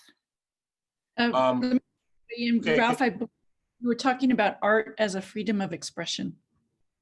That's right. I think that's where I left off. I kind of was saying a lot, but human rights. The international human rights that were authored by Eleanor Roosevelt, signed in 1948, called for the freedoms of all people, and part of it is freedom of expression, freedom of speech, freedom to celebrate your art and culture. And I think a lot of that is being violated here through this process. Now, as I said earlier, I am sensitive, and many of us, we all are sensitive. Hispanics in New Mexico are sensitive to the Native American community. And so I think we're trying to make some consolations, especially with respect to the Oñate statute, to use the statute actually the intent was not to be Oñate or anybody's name at all, but everybody calls it the Oñate statute. So for this conversation, we'll call it Oñate statute. But it should be used for education purposes, because really the education system in New Mexico, with regard to history, is very poor. It's been severely misrepresented.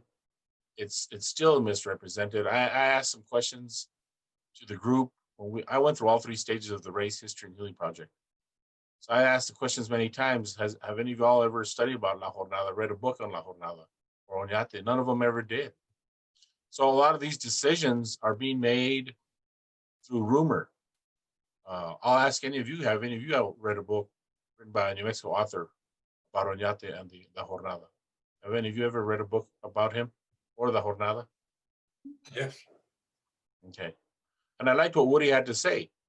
And actually, I think just about every Native American participant that participated in the Race, History, and Healing Project was all about and all for using the statue for educational purposes, education use. And I agree with Woody that still has to happen, because there's going to be generations and generations following us that need to learn what it's all about, what this history is all about. But most importantly, to me, as a New Mexico Hispanic, La Jornada celebrates that we arrived, from my paternal side, in 1598 here in New Mexico, and over 500 years on my paternal side in this continent, and thousands of years on my maternal side. So I celebrate both. And oftentimes, even when I was growing up, I grew up in northern New Mexico. I was born and raised in Las Vegas, New Mexico, and oftentimes I was told at different places, "Hey, why don't you go back to where you came from? Go back to Mexico." And I'm like, "Go back to Mexico? I was born and raised here." And so this jornada gives us our youth an opportunity to say, look, to visualize the tangible object. And we were here before Jamestown. We were here before Plymouth Rock. And so this is a marker in time. It's not just a sculpture, it's a mark in time of when the people of New Mexico arrived. And we all celebrate. How can we celebrate the uniqueness of New Mexico, but not celebrate the starting point in time that the Hispanic community permanently settled in this land? If we love New Mexico, we have to love all of New Mexico. That also celebrates the point in time that Hispanics arrived, and not only just arrived, but we intermarried with the Native American community. And I'm a representative of that marriage. Thank you. Thank you very much, Ralph. I appreciate it. Thank you. Appreciate your public comment. I appreciate it. Thank you. Okay, so we'll get back to our board discussion. And Hakeem, I understand you have some information based on the question that Jonathan had. Yes, we as I mentioned earlier, that the evaluation for the community solutions table just closed last night at 5:30, but I was able to get some preliminary data of the folks that responded. 25% identified as Hispanic, 18% is Native American, 6% is Black or African American, and 50% is white, and the gender was split down the middle. Oh, interesting. Sorry, Hakeem, can you just back up? That was for the community dialogues? The community solutions table, yes. Oh, the community solutions table. 51 people. 51 people, yes. Could you repeat that, Hakeem? I'm sorry. Sure, and I also put it in the chat. It's 25% is Hispanic, 18% is Native American, 6% is African American or Black, and 50% is white. Okay, thank you. Yes, sir, thank you. And only 35% of the participants of the survey. Their background. That was of the survey, Woody. What Mr. Arias was referring to was a survey. This is referring to just the community solutions table. Okay. And that's just preliminary data because we just got it, but that's pretty much an export from the survey that they were asked to fill out by 5:30 p.m. yesterday. Gotcha. Thank you. That's really helpful, Hakeem. Thank you for getting that info so quickly for us. Yes, thank you. All right. I can maybe get us going on our discussion. So for me, looking at the numbers, just the basic stats in the preliminary report of the 71% said do not return from the community dialogue sessions, 53% from the survey, and 63% in the interview. So all majorities. And I think what's significant is that not only were they the majorities, regardless of the method of discussing the topic with folks, but that the deeper the dialogue went, the more consensus was built. So I do think that is something important. But for me, it's hard to really get into the information with just having like stats in front of me. And so I think one thing I was thinking of, I really appreciated all the public comments. It does kind of help frame it and give it some color and texture beyond just data that we have to go off of and look at. What I think is really important here with La Jornada is that the site is so prominent and so important to the city, right? This isn't just a historical statue somewhere in the city, because we have over 1,000 public artworks on view in the city of Albuquerque, and they're in all kinds of sites, right? Libraries, parks, but everywhere you could imagine that's a public space. The prominence of the site in front of our main art and history museum is really important. And it points to the topic or the subject of the artwork and elevates it in terms of its status in our city and the importance of what it is that it depicts. And so I feel like if this statue group may have been other places in the city, we may have seen some vandalism of it over the years, but not the big reaction, right? That it's provocated in folks. And so I feel like that is something we have to take into account. This isn't just a statue somewhere in the city. It's in front of our art museum and our history museum. And it's a really important site. And obviously it's provoked really strong feelings in folks. And I feel like this is a very clear indicator of what we should do as a body to support the recommendations of the process.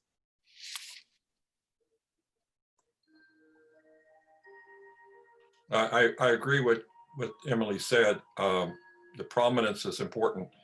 I've been a docent for 16 years since I came to Albuquerque, and it was always mentioned to me or to the other docents that, oh, that's not part of the museum's collection. That's separate. And it never really sunk in as to what the museum was trying to tell us. Maybe I'm reading too much into that. But so as we move forward, we need to involve the museum because they don't feel that that's part of their, you know, it's not part of their collection. It's maybe it was foisted on them. I don't know. That part I don't know. I might be reading too much into it, but it is definitely prominent, and it's in a unique location.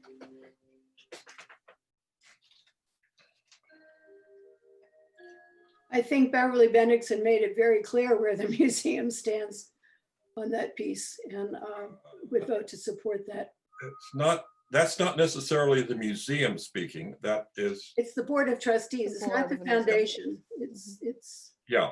Yeah, I know what you're saying, Woody. I understand, but it's still an entity of it. Yeah. Yeah. I want to make sure that others on the board have an opportunity to weigh in what their thoughts are. Dorothy, you've heard from me. Go ahead. I really feel that the Arts Board has guidelines that specifically address this kind of issue, and we have not followed the guidelines. I don't know if everyone's seen, there is a comment in the chat saying that, and this may be what Woody's alluding to, I don't know the history, but apparently there's a comment that guidelines weren't followed when the statue was initially installed. And I feel that based on the information I have, because we haven't followed our process, if I was to vote to support, that would be my personal opinion, but that would not be me representing my district as for the Arts Board. So I really strongly feel that the Arts Board needs to follow its procedure if the Arts Board is going to speak on this issue. And therefore, I believe we should forward the recommendations with no comment.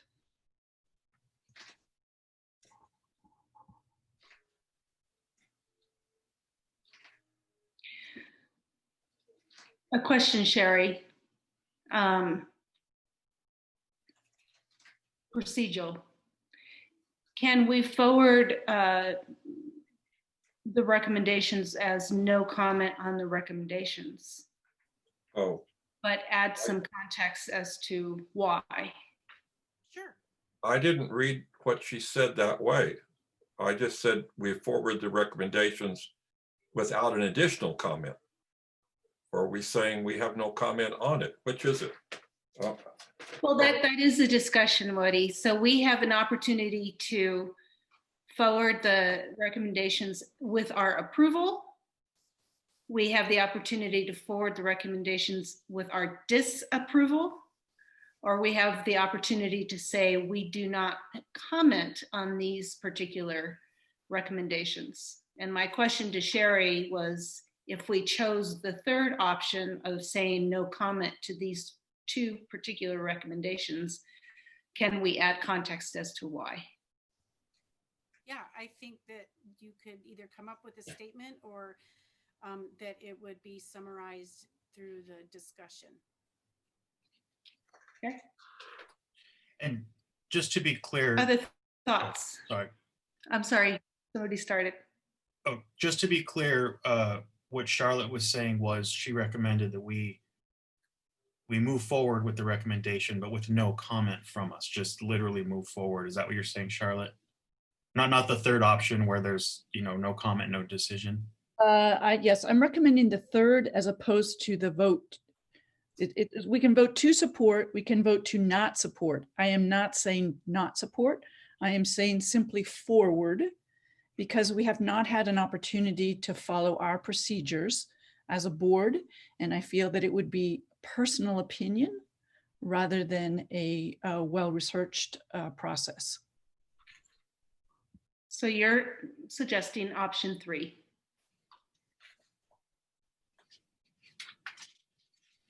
Thoughts?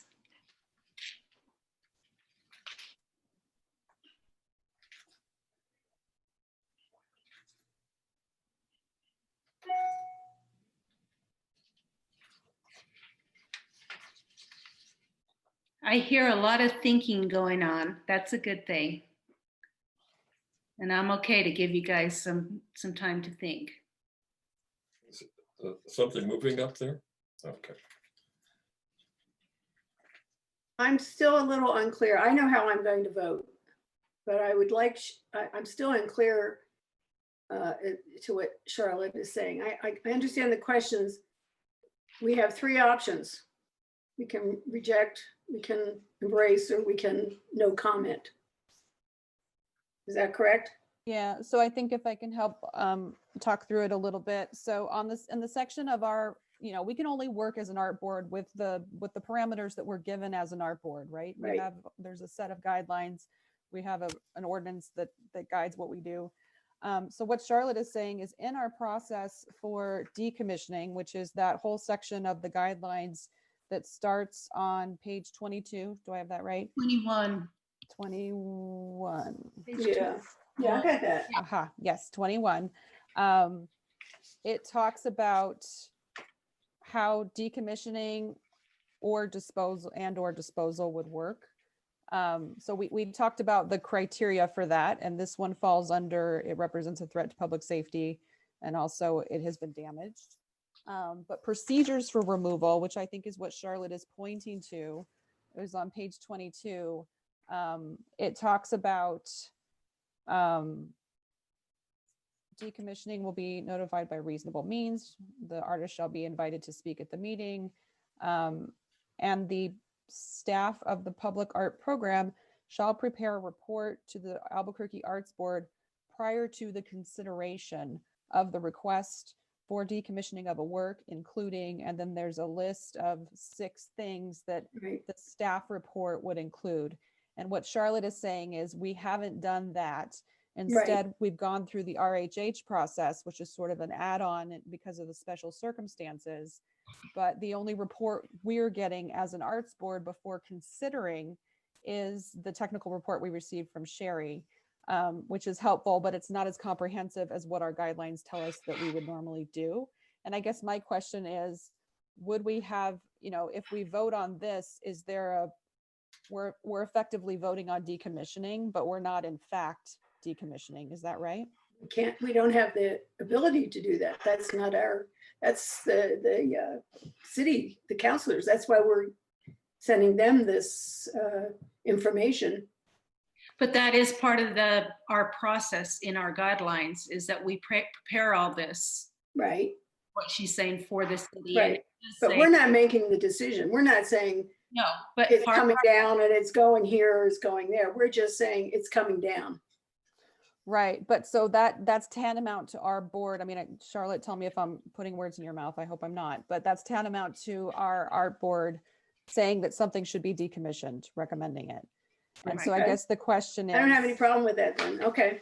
Yeah. So I guess the question is, are we circumventing our own process in this case? And is that a problem? I don't know. Sherry, am I interpreting this right? Well, the Race Healing and History project was done outside of the typical arts board process. The Race Healing and History project also advises the continuation of dialogue, which could then become the public comment feedback part of a decommission process. So technically, a decommission report and process has not been started. Charlotte is absolutely correct on that.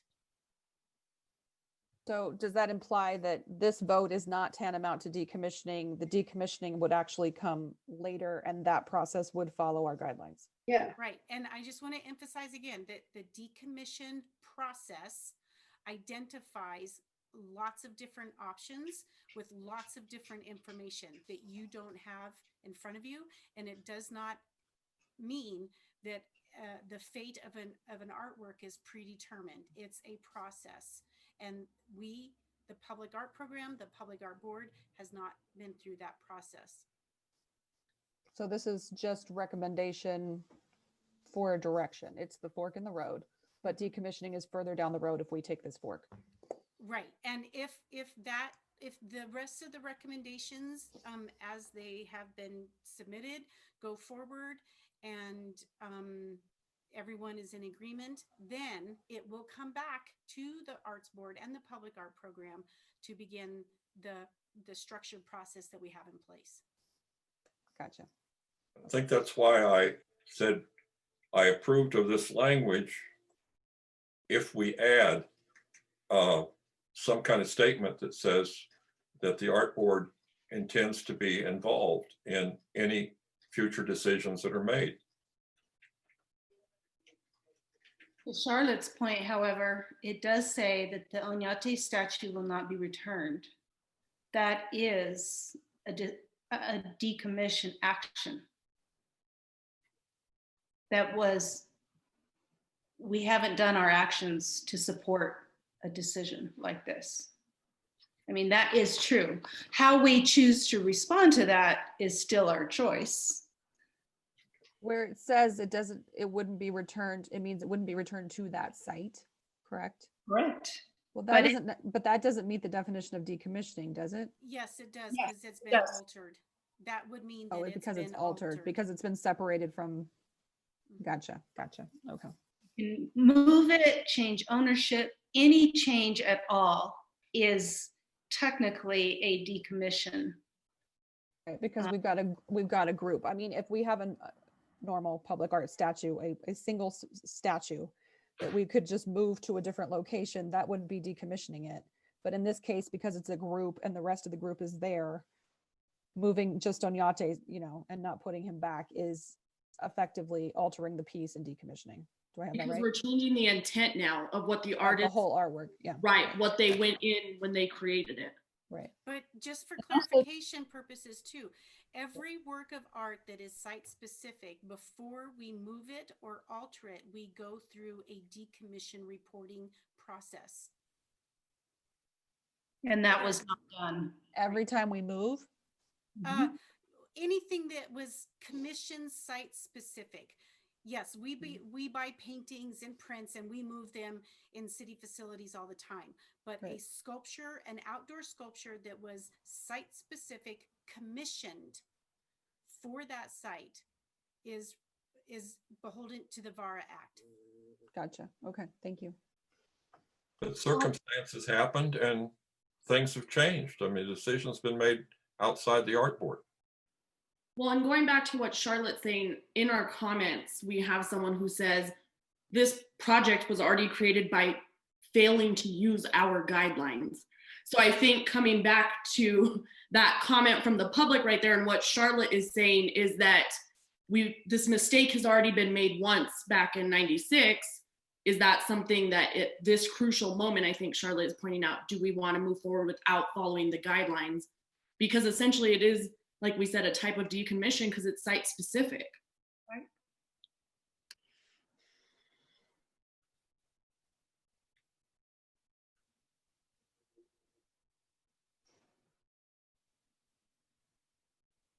So what would the ramifications be if we went forward with the quote decommissioning approval to the board and Sunny Rivera comes after us, or the estate, or what is our liability on that? I'm, you know, I thought this was a little more straightforward, and I should have known better. But so do we have liability? Does my vote have a liability if we call a vote and I say, and I go along with Hakeem and that group in the city and say, yes, do I have liability on that? Because we didn't follow our processes? Is that what you're implying? That's what is being implied, that I'm not following the process. And just want to be clear. I want to be clear, yeah. What do you think, Sherry? Well, the city of Albuquerque is the liable party for VARA. Who is? I'm sorry, I had to turn you up.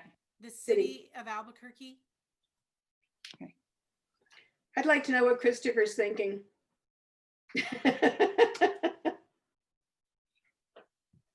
You're muted, Chris. Mute. Thank you. Can you guys hear me? Yes.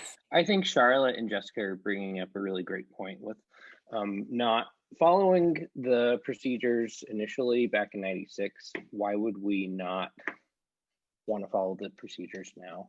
I think decommissioning it, because it's kind of a weird time where it already is down. What would we need to do to start that process before making any recommendations or making any decisions as a board following the process? Well, and I think what Christopher's saying, another good point is, how long would these kind of things take, since he's already signed a 12-month agreement, correct, Sunny Rivera, that it can stay stored for 12 months? I mean, the guidelines say that what we need is a full report from our staff detailing out all these things, and that this body gets together after we look at that report and we debate whether or not decommissioning is the right thing. And how much does that include the museum? Because a report would also, I could be wrong, so Sherry, tell me if I'm wrong on this. The report that would come from the staff would also have suggestions that would come from staff and the museum, correct? Or no? Okay. So then that adds another entity on top of the RHH group, the city as a whole, right? So then you still have to pull all these ideas to create a report from everyone, right? In this case, which is a little different than some other decommissioned situations. This has a lot more entities involved. Yep, we would need review by legal. We would need details on the acquisition method and cost, which I think we have. Informed estimate of the current value of the work. Public and agency feedback, which is what we've already got through RHH. And then suggested and alternate courses of action. So Christopher, does that answer your question? I think I heard you say, what is it we would need to do in order to get back on track with what our arts board processes are?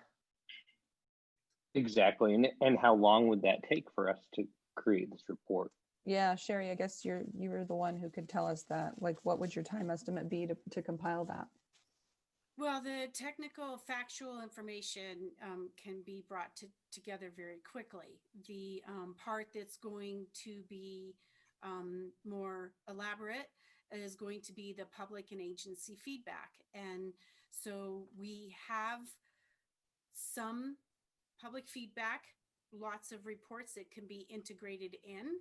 There is a desire to move forward with more dialogue and communications. That is exactly the recommendation that has come out of the group. So that work can be integrated in. I would probably defer to our department leaders who've already been engaged in the race history and healing process about the time frame of that.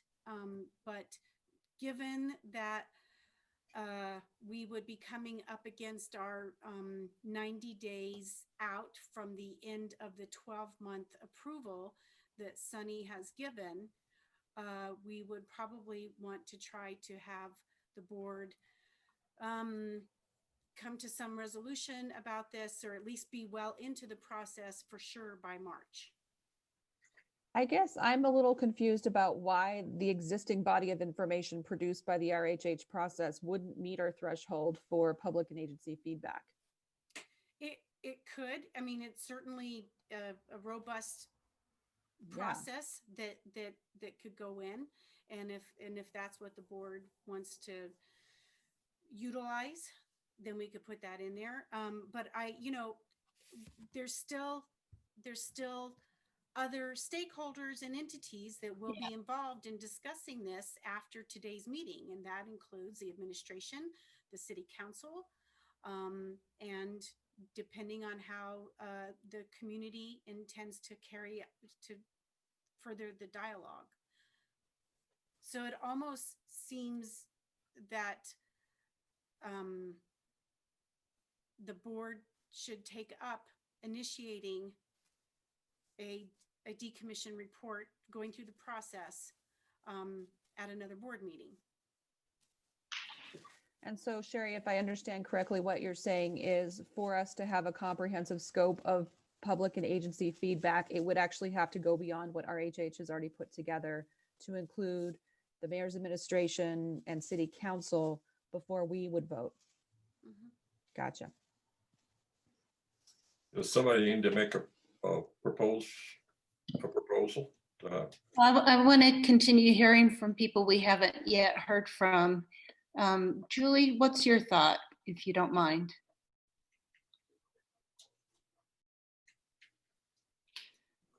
I can't hear you yet. I think you are, you might still be muted.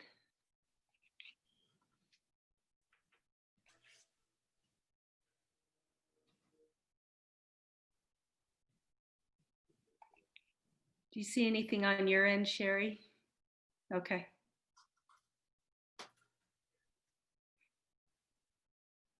Take your time, Julie. I didn't mean to pressure you, but okay. I see you in the chat. Julie's in the chat. All right, let me open that up. Okay.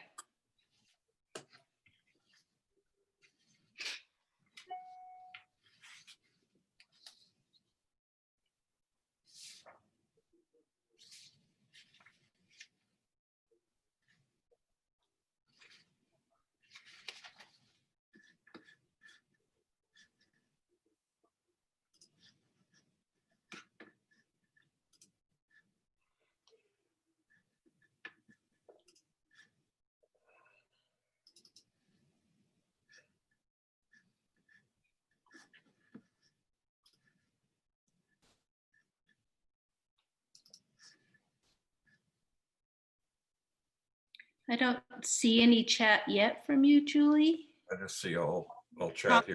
Things up. Unfortunately, I still can't hear you. I can see her say, dang it.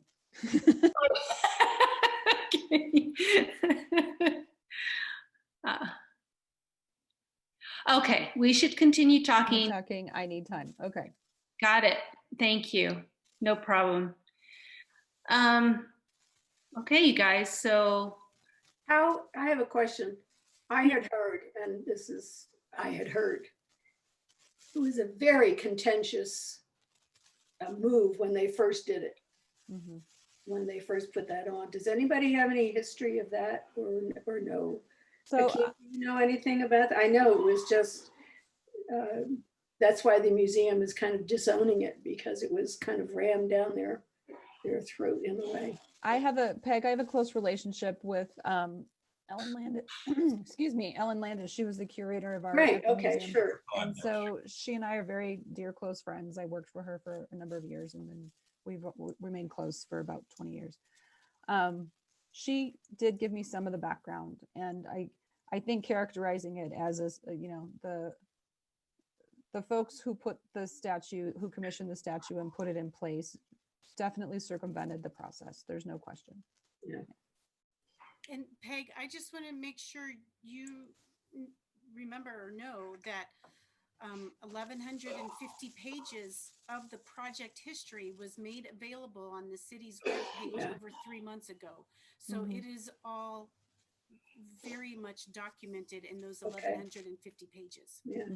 I don't need the details, but I, just have sort of a heads up that there has been a problem from the beginning.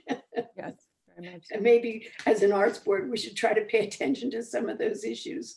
Yeah, and the way that Ellen characterized it to me, and again, this was a while ago, so she was just going off her memory of what happened, but the arts board was really kind of steamrolled in the process. It wasn't as if they were abdicating their responsibility. It was, the mayor at the time, and they went to the city council, and there were some really powerful people involved, and the arts board really felt like they didn't have a choice but to go along with it. Okay. Yeah. And I haven't finished reading the 1,100 pages. I'm like 300 in, but I think, Peg, even if you just read a couple of those documents, you would kind of get everything that Emily's saying, that kind of vibe. It was not a good flavor, we'll say that. It was And rough. And like I said, I haven't finished it, so I'm not at the end of the story, but there's already a lot of documentation there that I think would, if you peeked through it, would help you with some of that history. And would validate a vote that or moving forward to validate what we're going to try to accomplish as an arts board. Very good. Thanks, Jessica. Mm-hmm. And like Sherry said, it is very detailed. I mean, there's everything in their contracts, money, anytime they added money to the contracts and did ad serves, it's all in there. Okay. And did you send it to us, Sherry? Do we have it, or is it, okay? You sent it to us in August? Send us a link. You sent a link to it. A link. Okay. Yeah, it's a huge number of documents. Okay. I guess I am running through different scenarios in my mind about what happens going forward. So if we voted neutral, no approval, no disapproval, but to advance it forward, and commissioned our own decommissioning report, I don't know if I'm using that term correctly, then what happens? I mean, obviously our neutral vote goes to the mayor, that goes to city council with all the other information. And then city council ultimately does everything, although I haven't read the whole, 1,000 plus, a bit of it. So, but I want to do this the right way. I'm sure we all do. Yeah, sorry. I mean, I apologize for not having a definitive answer or a real hey, here's a suggested path to move on that's very concrete and clear. I'm just voicing my opinion, or my, where I'm coming from. I hear what you're saying, Julie, and I appreciate hearing from you. I have felt some frustration over the years, how do we solicit artists when we have a call? By using Cafe, we're assuming that people have connection, that they're familiar with Cafe, et cetera. But we have tried to initiate some new programs for reaching out to people. We did adopt an I don't remember the exact wording, but an anti-discrimination policy, if I recall, last year. Mm-hmm. So we have been making some efforts. I think we've had awareness, and obviously recent events are making us all even more aware and giving us a different vocabulary. Perhaps I don't know if we have to couple this with our decision on the this project at hand, forget the terminology, but maybe make a commitment to review our guidelines, which were last reviewed in 2013. So they're 7 years old.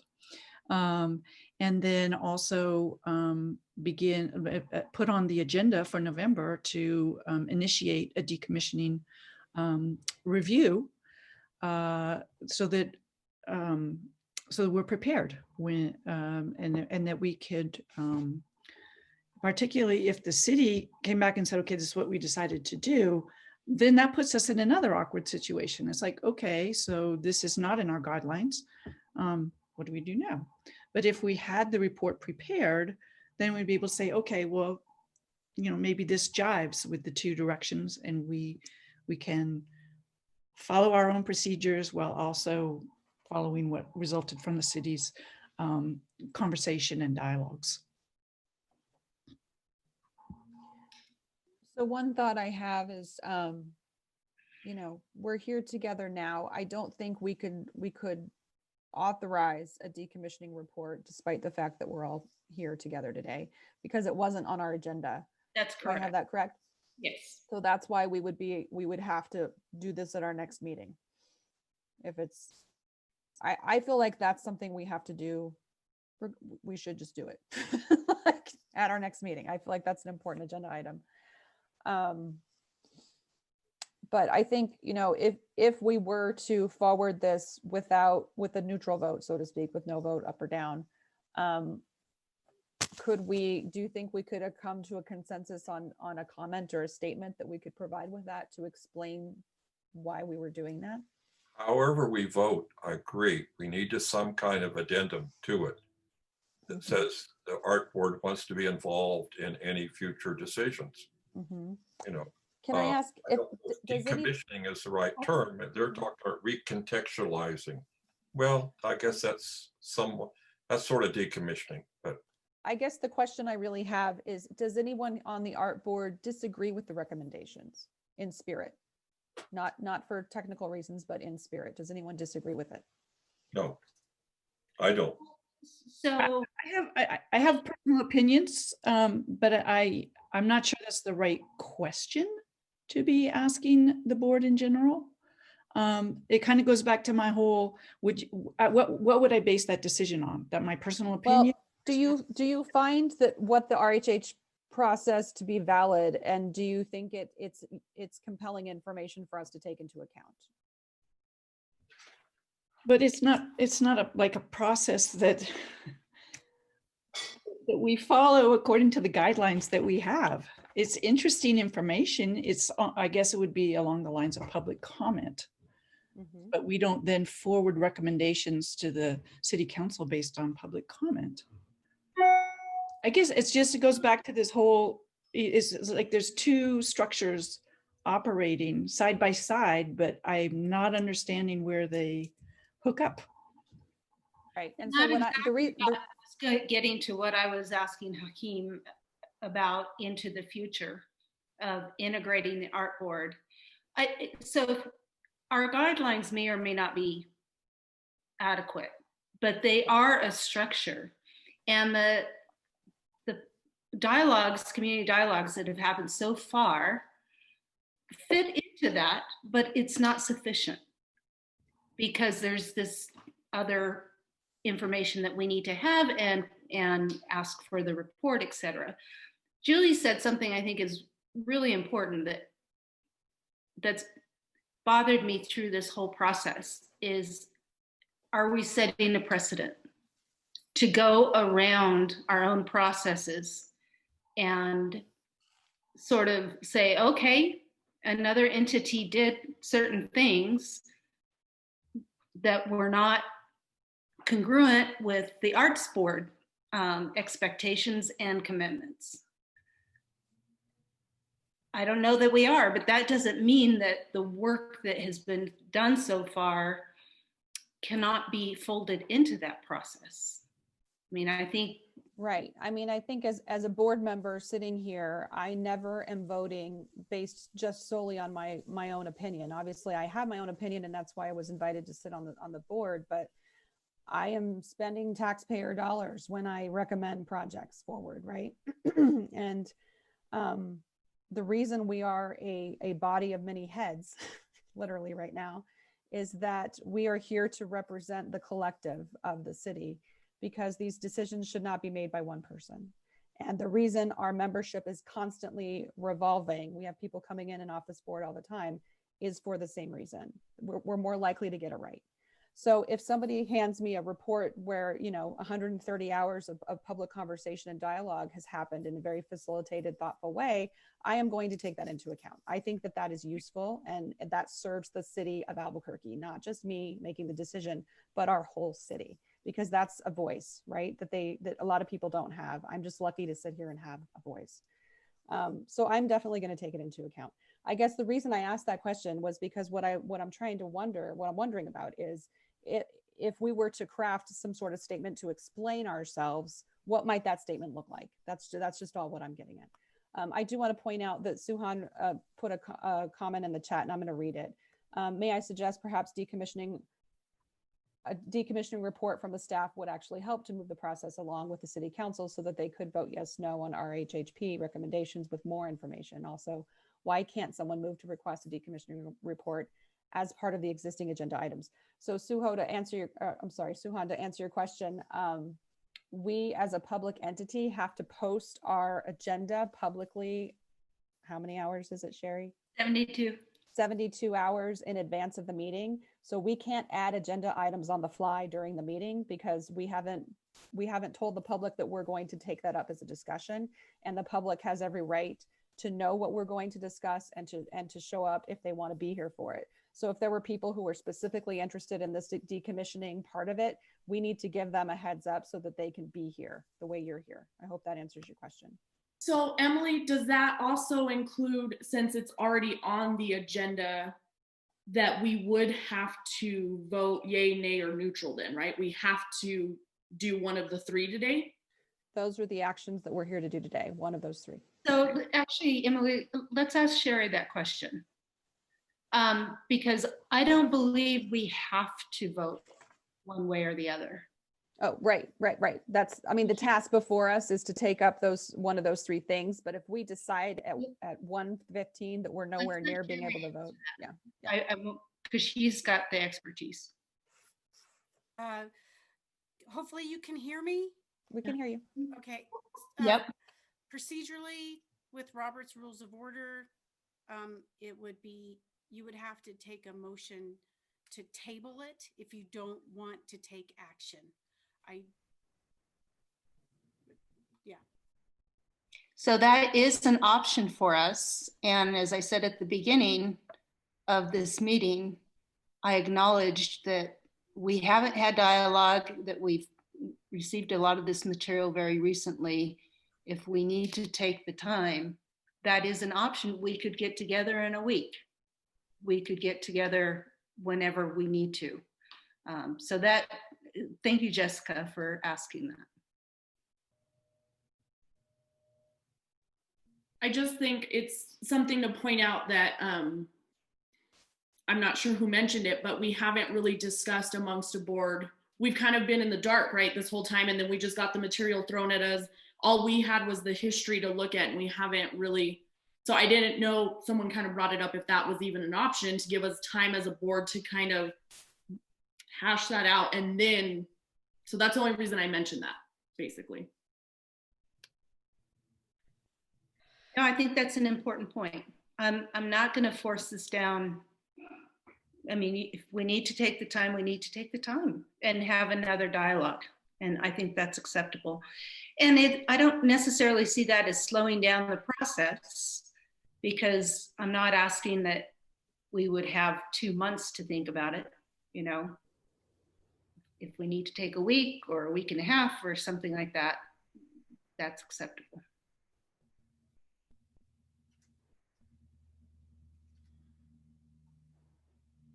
Oh my. Right. Again, all over the place.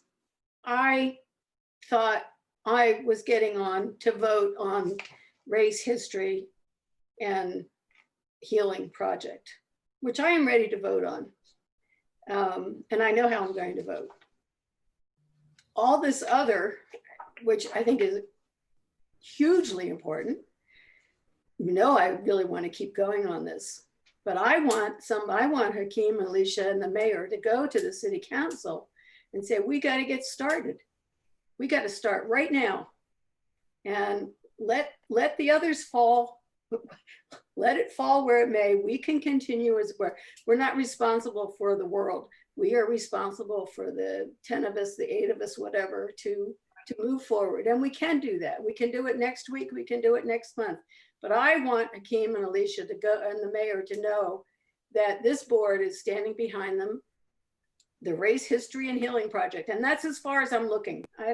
You know, there's a lot of dialogue going on here. And I think that we should probably, and not think, I know we should continue it. But this is what I'm voting on. And I know. I agree with you. I mean, it's just a question of, do we think the language that the process came up with is satisfactory, and then we need to move on. I really wouldn't want to kick the can down the road and say, let's give it a week or two to think about it, or no. So in this case, really coming back to what Peg is saying about this is what we're voting on, etc. In the simplest terms, would it be, we are voting to introduce the RHH information to City Council? Is that what the bare bones minimum is of that?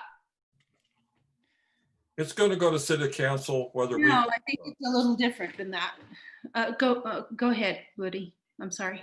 It's going to go to City Council whether we vote one way or the other. It's just a question, do we think that they came up with a satisfactory, although ambiguous suggestion? I also think that it's been brought up that if we vote on the recommendations other than no comment, that we are going outside of our own processes. Mm-hmm. And is that acceptable to us? The verb Does is that support. And on what basis would we be supporting? We haven't had an opportunity to, we received the documents yesterday. We haven't had a chance to look at it, anything in depth. We haven't done the technical report that our guidelines call for. So I think we need to really be careful to separate our personal opinions from our role as the Arts Board. Hakeem had a comment. I was just going to respond to Woody's comment and say that the vote to support is saying that the community, the ideas the community came up with, we endorse. It is not abdicating your process or your power in that, because it's only gotten to the point where the community has come up with recommendations for the statute, and then you're saying, okay, their recommendations, we either approve, we don't approve, or no comment. And to Woody's point, it is going to go through, right? And so that information, their concerns and their recommendations and their ideas are still going to get to the mayor and to City Council. We brought them through this body so that there was some statement, if you would like, to Jessica's point and to Dorothy's point, if you would like to have a comment on what they have recommended. But when you say endorse, we are only being spoken to because we're members of the Arts Board. And in fact, as members of the Arts Board, we were not allowed to participate in the Race Healing Project. So we did not participate in any of those discussions. So we haven't had the benefit of hearing other people's opinions and perhaps having our own ideas influenced either way by them. Because you guys have a way to provide formal input. You guys have a way to provide input to the administration and to the council. And so this process is simply a collection of the input from the community for you to use, and for the mayor to use, and for the council to use with your existing processes. I'd just like to point out there's another chat that I don't know before we get too much farther if it needs to be addressed from Suhan. Do you want to read it, Jessica? Sure. She said, thank you for the clarification. Since the recommendations of RHHP, it's essentially includes decommissioning of the work, I'm still unclear why someone on the board can't move to request the decommissioning report from the staff. Sorry, I'm just not understanding clearly. So there's an ordinance that requires, it's a law, right? That requires certain processes for how we function. And one of the really basic things about that is that we would have to put, it's such a big issue, a decommissioning, we would have to put that as a publicly posted agenda item out 72 hours before we take it up as a board. We can't just introduce a new thing that big in the middle of a meeting without giving folks in the public the opportunity to show up for that and comment on it. So it's actually a part of the law that affects how we operate. I think what's getting confusing, and I can see her point and our point, like both sides, is that the information for the Race History and Healing Project is on the agenda, and within that it includes decommissioning. Oh, so she's, yeah. So that's why I think where it's getting confused is she's saying, but it is on the agenda essentially because we're talking about the documents, which then within that mention decommission. So yeah, I think it's because it's not transparent enough to the public that that's what it is, right? And I think we could, in our comments, say that we are going to discuss and request a decommissioning report at our next meeting. Right.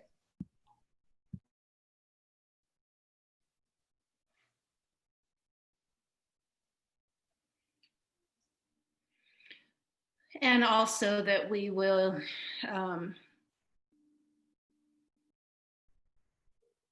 that is part of the process that is Albuquerque Art Board's process for artworks in our collection. the only thing I'm kind of confused on, and I think this kind of was also what I was trying to ask with the artist earlier, and I hate to just say it like this, but it's the only thing I can think in my head, so I'm just gonna say it, is at the end, who has the final say, right? Like, is it city council? What is our role as far as the final say in this? Does that make sense? Are we just the middleman again? Is that really what it comes down to? Because in the end, city council's still voting on it anyways, and all we're still doing right is voting to send in the information, favorable or not favorable. I'm just unclear on what my role is right now in this. I think that's well said, because our procedures are not in alignment with the actions that have been taken so far. Right. That's the rock and a hard place we're in between right now. Well said, Jessica. I mean, my interpretation from everything that I've been given is that city council ultimately decides. I don't know if that's right, but that's what It says specifically, the city must authorize any relocation or removal of work. It says the city. Sherry, I assume that means city council? Yeah. But that would come after Arts Board recommendations. Is that correct? I mean, or would they just remove it and we wouldn't have to go through this decommissioning procedure? Yeah. The Arts Board, can you hear me? Barely. The Arts Board is an advisory board. Right. Ah. Okay. Or a recommending body.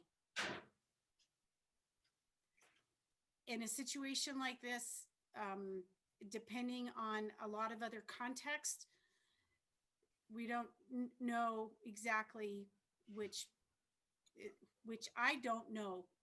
Me personally, I don't know which entity will make the final decision. And I'll just add to what Sherry said, that whatever this body decides to do today will influence, like it generally always does, influence the decision that city council will make.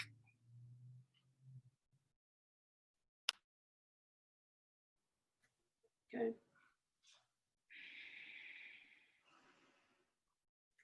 I think we need to take a vote on something.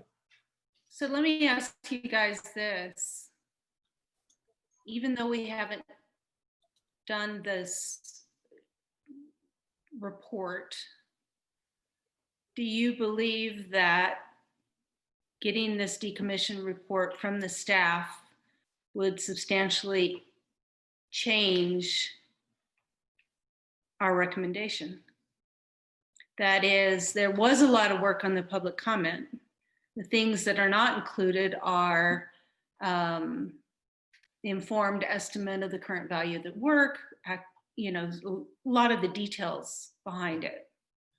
And courses and suggested an alternate courses of action, which I think is one of the next steps that the city is planning on taking with additional community conversations. Again, I just don't think that's the right question to be asking. I mean, I think that's essentially asking me, do I believe that I operate under the guidelines as a member of the Arts Board? Or am I able to express my personal opinion, which when we talk about systemic racism, I thought was kind of what we were trying to get away from is, no, we need a process. We need to follow procedures or new procedures, but not just rely on the personal opinion of those people who are currently on the Arts Board. I think that comes back to Charlotte talking about the transparency.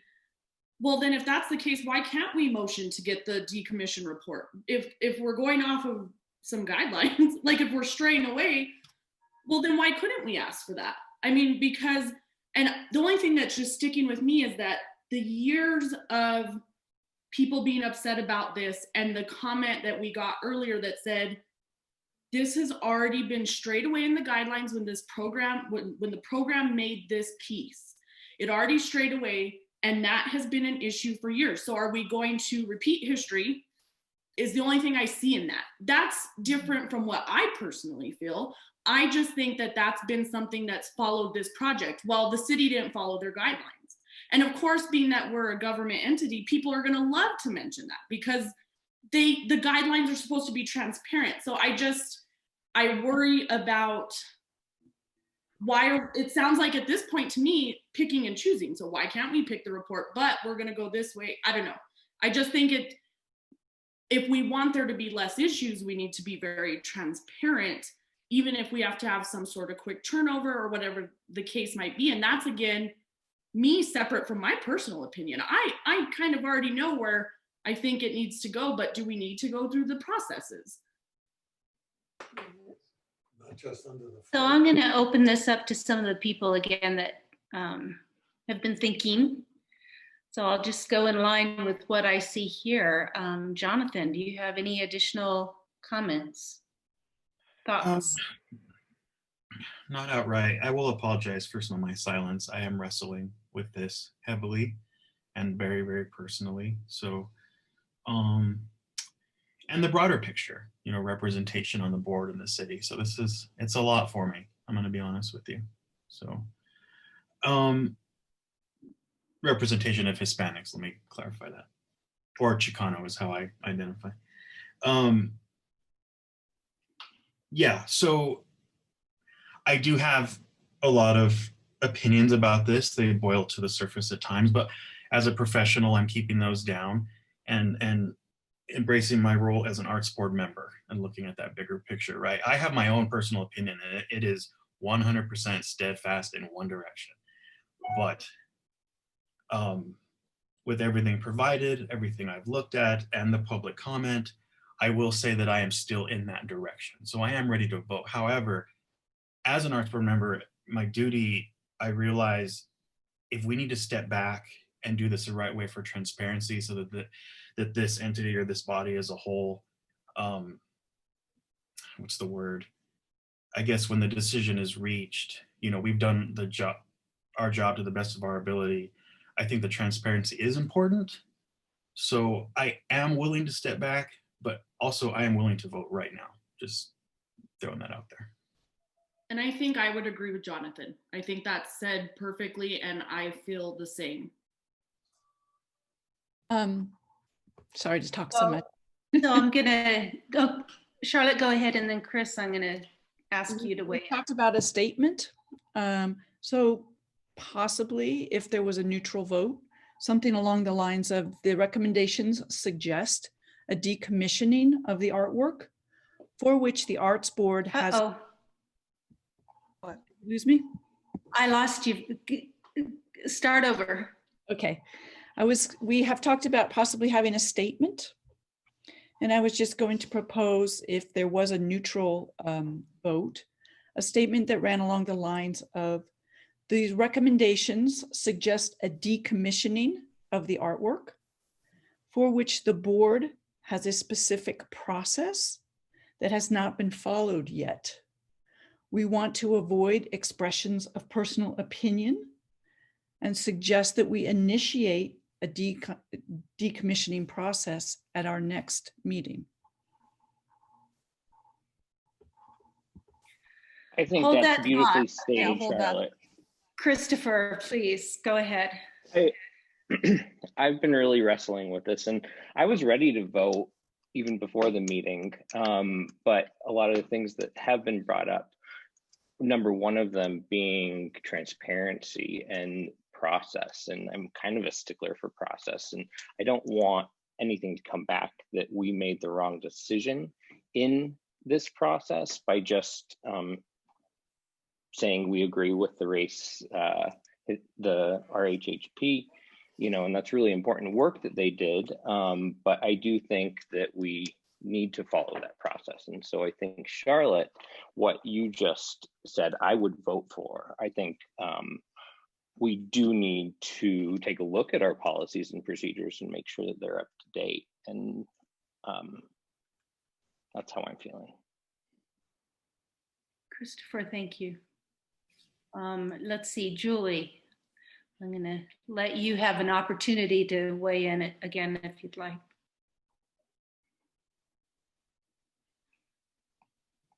I don't know that I have anything new or different. I mean, yeah, sorry. I feel like this whole process, clearly we're discovering from the beginning to this moment, has been done outside of procedure. I mean, multiple things have happened outside of what,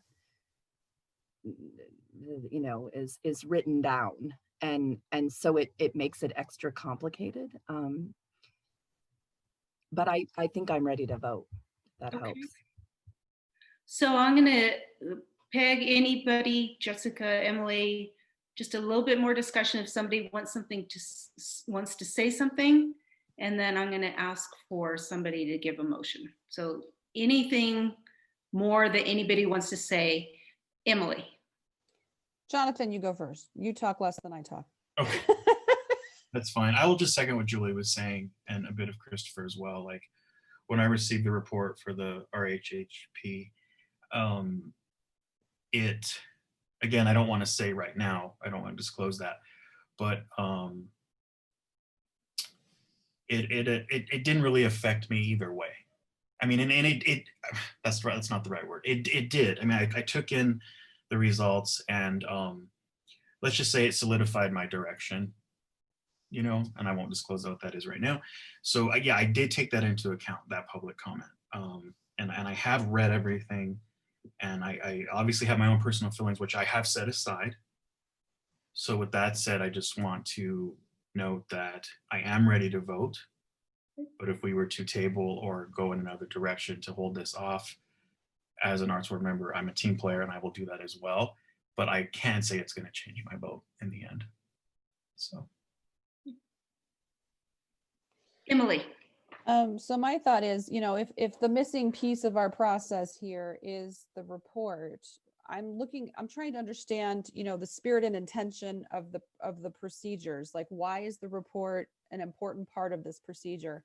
Under more typical circumstances with the decommissioning process, there's nothing like the RHH process, right? So you don't have any of that. And then the report exists to encapsulate all the information that this body would need to set before it to take up a lot of these big weighty questions. Yeah. And even though we weren't in the RHH process firsthand, we know some of it, like we know some of the conversation and some of the sides. And the other pieces that are in the report are legal review, acquisition method and cost, an estimate of the work. Those wouldn't change my opinion. They wouldn't change my vote. The piece that's in this report that we're not getting is public and agency feedback on the work. That's the mayor and the city council telling us what they think of it. But this process is just working in the other direction where we weigh in and then they each weigh in. I'm not one to flout procedure, but I feel like I would rather take care of people and meet a moral obligation that I feel is very important over a report. That's just how I feel. If we decide that we want to vote neutral and commission a decommissioning report, great, we can do that. But I think, like Jonathan, it's not going to change what I think, and it's not going to change the input that I appreciate from a really robust public community process. May I just respond to your comment about what would that report include?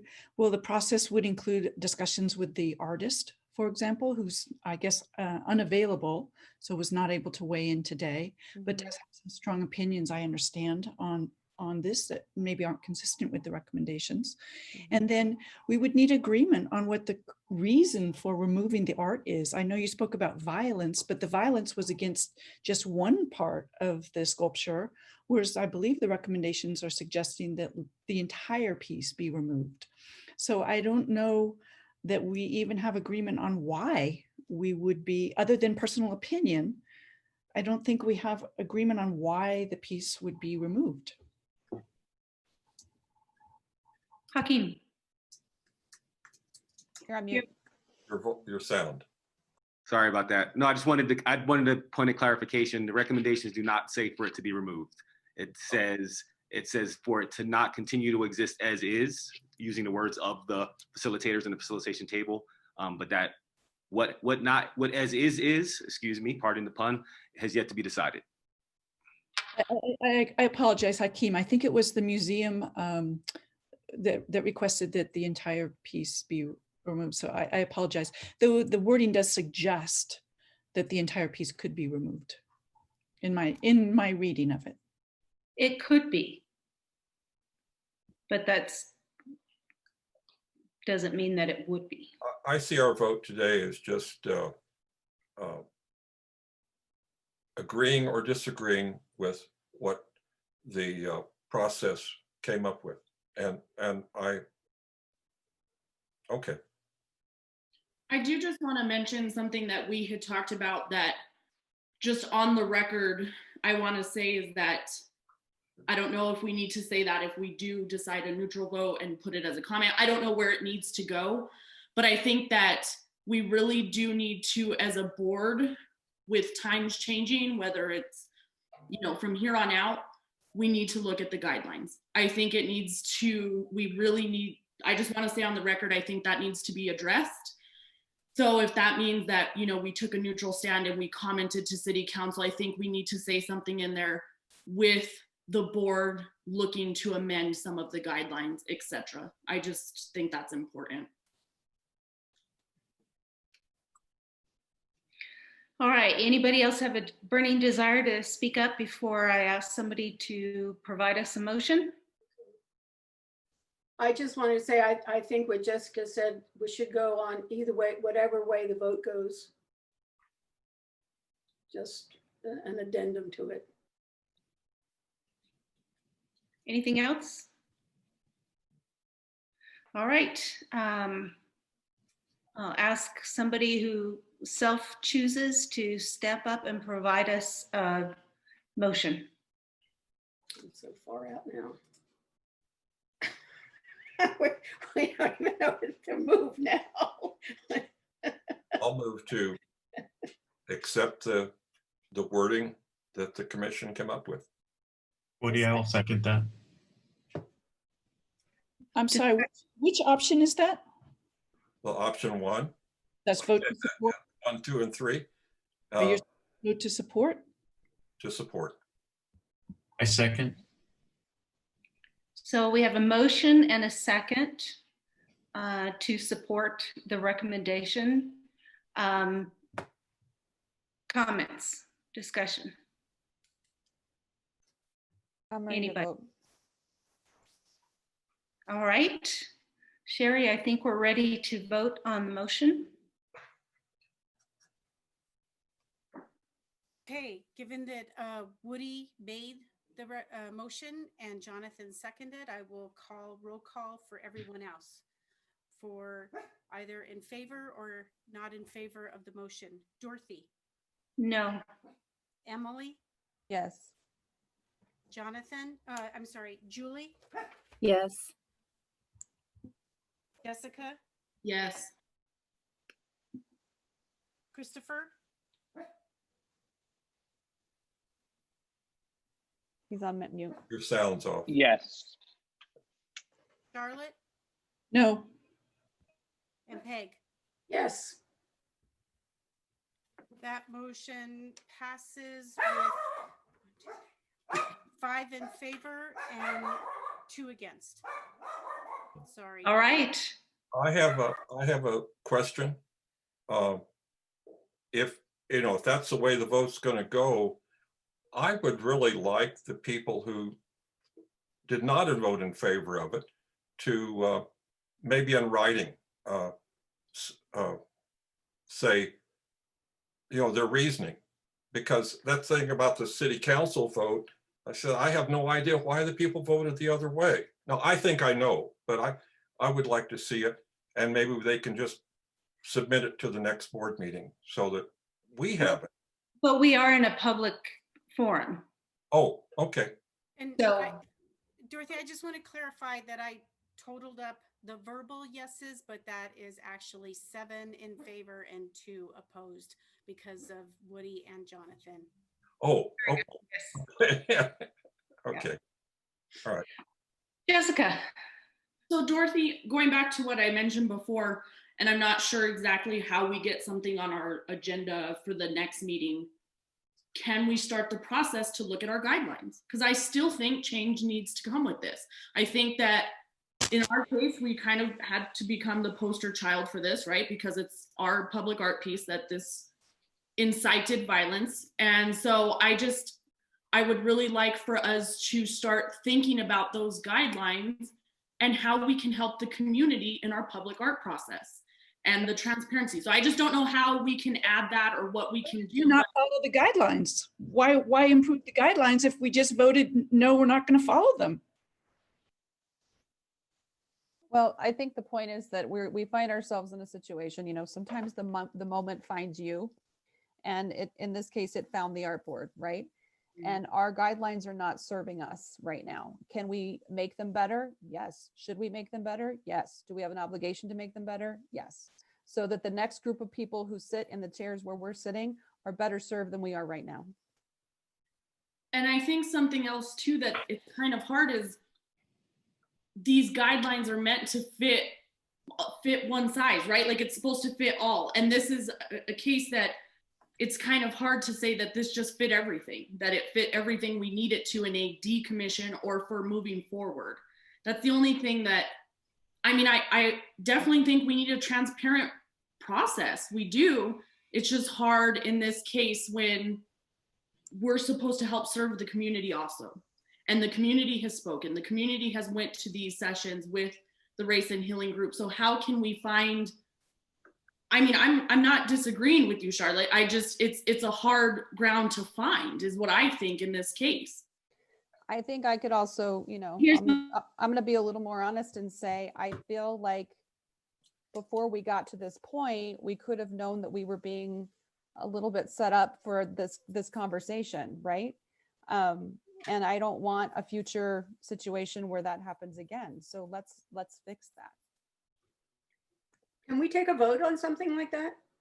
Would that be helpful? It wasn't on our agenda, but Yeah, we can't. Okay. Okay. Uh-oh, we just lost Dorothy. No, there she is. She's back. Okay. Honestly, we've got some catch-up work to do. And so I really like the suggestion that somebody made earlier. Let's get our processes going. I'll take it on me that I probably should have anticipated that and went to Hakeem and Michelle and said, you're doing the community piece, or at least a piece of it. We should be working on these other pieces because it's part of our process. I'll take that on my shoulders as not having adequately anticipated this. But I also think hold on. We can do some things to catch up on that because we do have existing processes. So we can start on that road. I think in parallel, we can look at those processes and see where we want to improve them.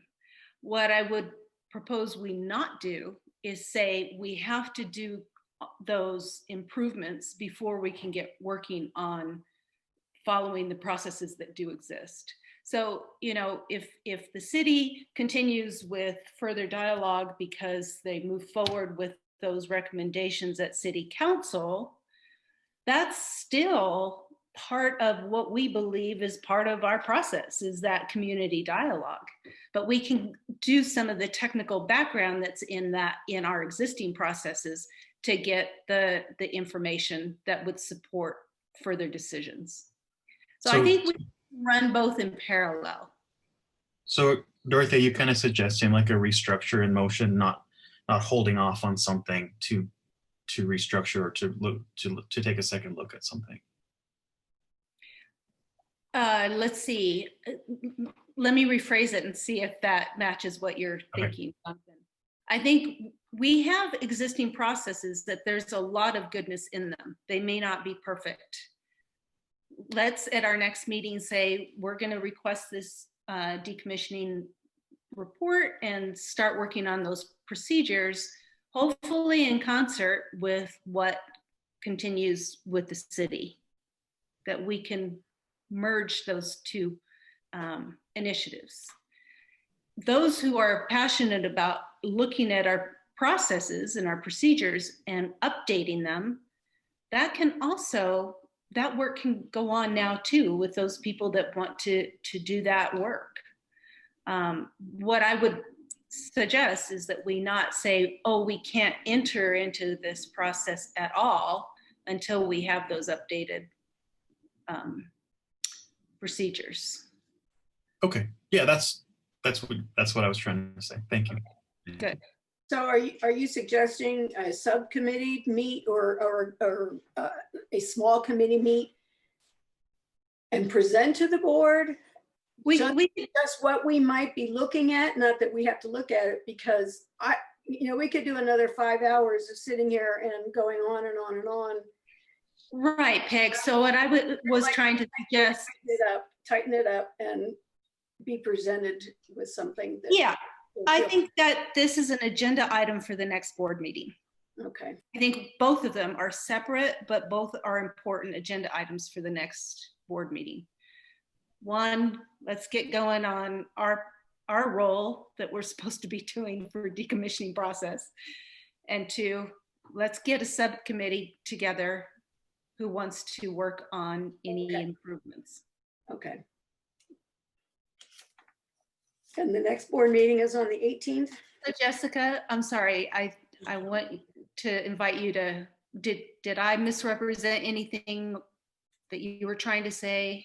No, I agree. I think that it still needs to be a conversation. Even if this problem fell off tomorrow and we didn't have the problem anymore, I think our guidelines need to be addressed. And the only thing that I was starting to say, and I'm sorry, I didn't mean to interrupt you, you froze, I thought you were done, is just that I don't think in some ways you had said, well, we should have anticipated this, we could have started doing this, this, and this. I don't necessarily think I was set up for that success, because I thought I was to look at like project files, but I had to exclude myself from those other things. So I just didn't think that I would, as a board, we were able to start looking at decommission information or kind of jump a step ahead until we kind of had this meeting. So I just don't think we should think that we could have been doing a whole ton, because I thought as a board member, what I understood was I was kind of to just understand the history and not get involved in the other conversations yet. Yeah, I agree with that. That's the message I got as well.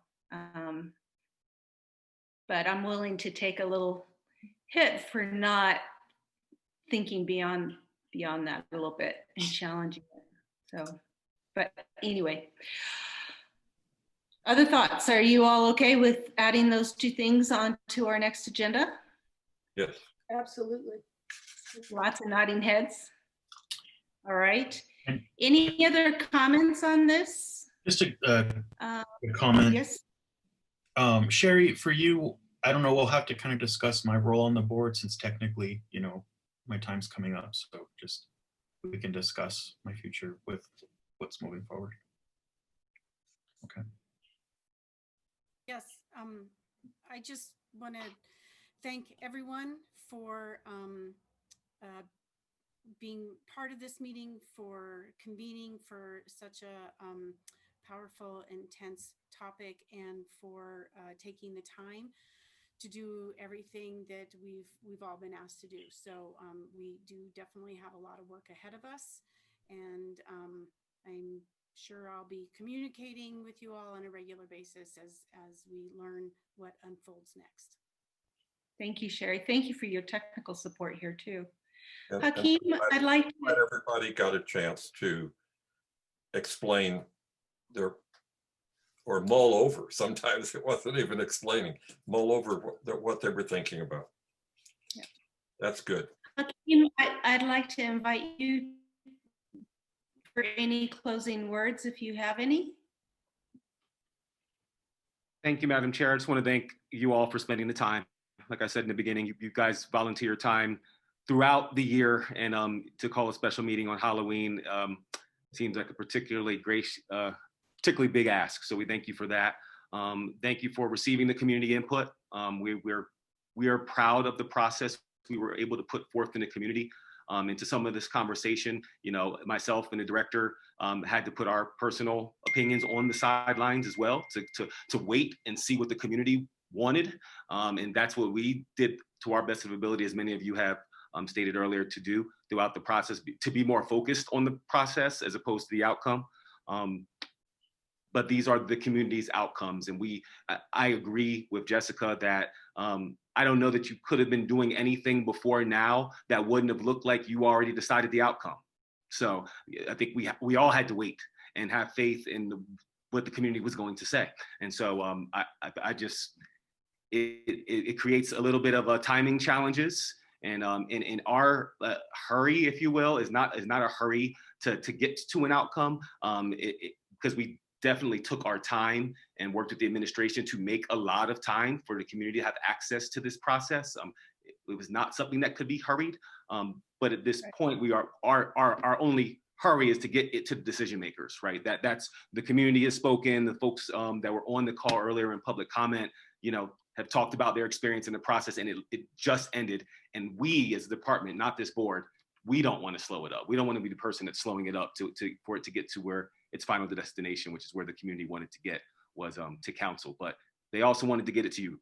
They wanted to get it to you. That was their opportunity to have an audience with the decision makers, and you are part of that. And we all have a lot to do, our department and you all on the other side of this, because the results of the community input is just the what that they want to happen. It's the what. The how is what we have to figure out now. And we always do that in concert with the Public Art Board, right? And so, and to the chair's point, I think we can do two things at once. I think we can chew gum and walk. So thank you, guys. Thank you, Hakeem and Alicia, for presenting, and Sherry. And I do want to follow up very soon with you, Hakeem, on, you know, what are our next steps and how can we pull this together? With the thought that we have a board meeting coming up in mid-November, and I want to make sure I get the agenda items represented correctly on them. So we'll follow up next week. Thank you. Okay, Jessica, you wanted to say something? Just going back to the agenda items for next month, how we talked about looking at the guidelines and, you know, looking at that. I really feel that I don't know that it should be a subcommittee as the board as a whole. I don't know if that matters. I don't know if that has to be a subcommittee, but I think to look at our guidelines, we really should look at them as a whole, just whatever that means for next month's agenda is all I'm saying. Not that we have to discuss now, but. Jessica, why don't you and I talk about that together a little bit? Okay. And suss out some of the experiences and thoughts around that. Mm-hmm. So I can hear you a little bit more. Yeah. Yes. How extensive are the bylines? How much information is there? Can that be out ahead? Because, excuse me, Peg, because we're already at 1:30, I would like to postpone the conversation about the guidelines to our next meeting. We can talk one-on-one among us, but I want to honor our time here. So I want to especially thank the public folks that participated in this process and gave us their comments. That's very much appreciated, and glad to have that as part of our process. Again, thank you to the speakers and thank you to all of the board members who are here today this long. I really appreciate it. So if anybody has a burning comment, say it now, and then I will ask somebody to motion to adjourn the meeting. Any burning comments? Okay, who wants to move? I'll move to adjourn. Second. May I have a second? All in favor? We're on video. You can use your hands. It's 100% yes. Okay, you guys, thank you so much for your time, your energy, your honesty, and openness. Have a wonderful rest of your day. And maybe we have candy. I don't know if we'll have any trick or treaters or not. Thank you.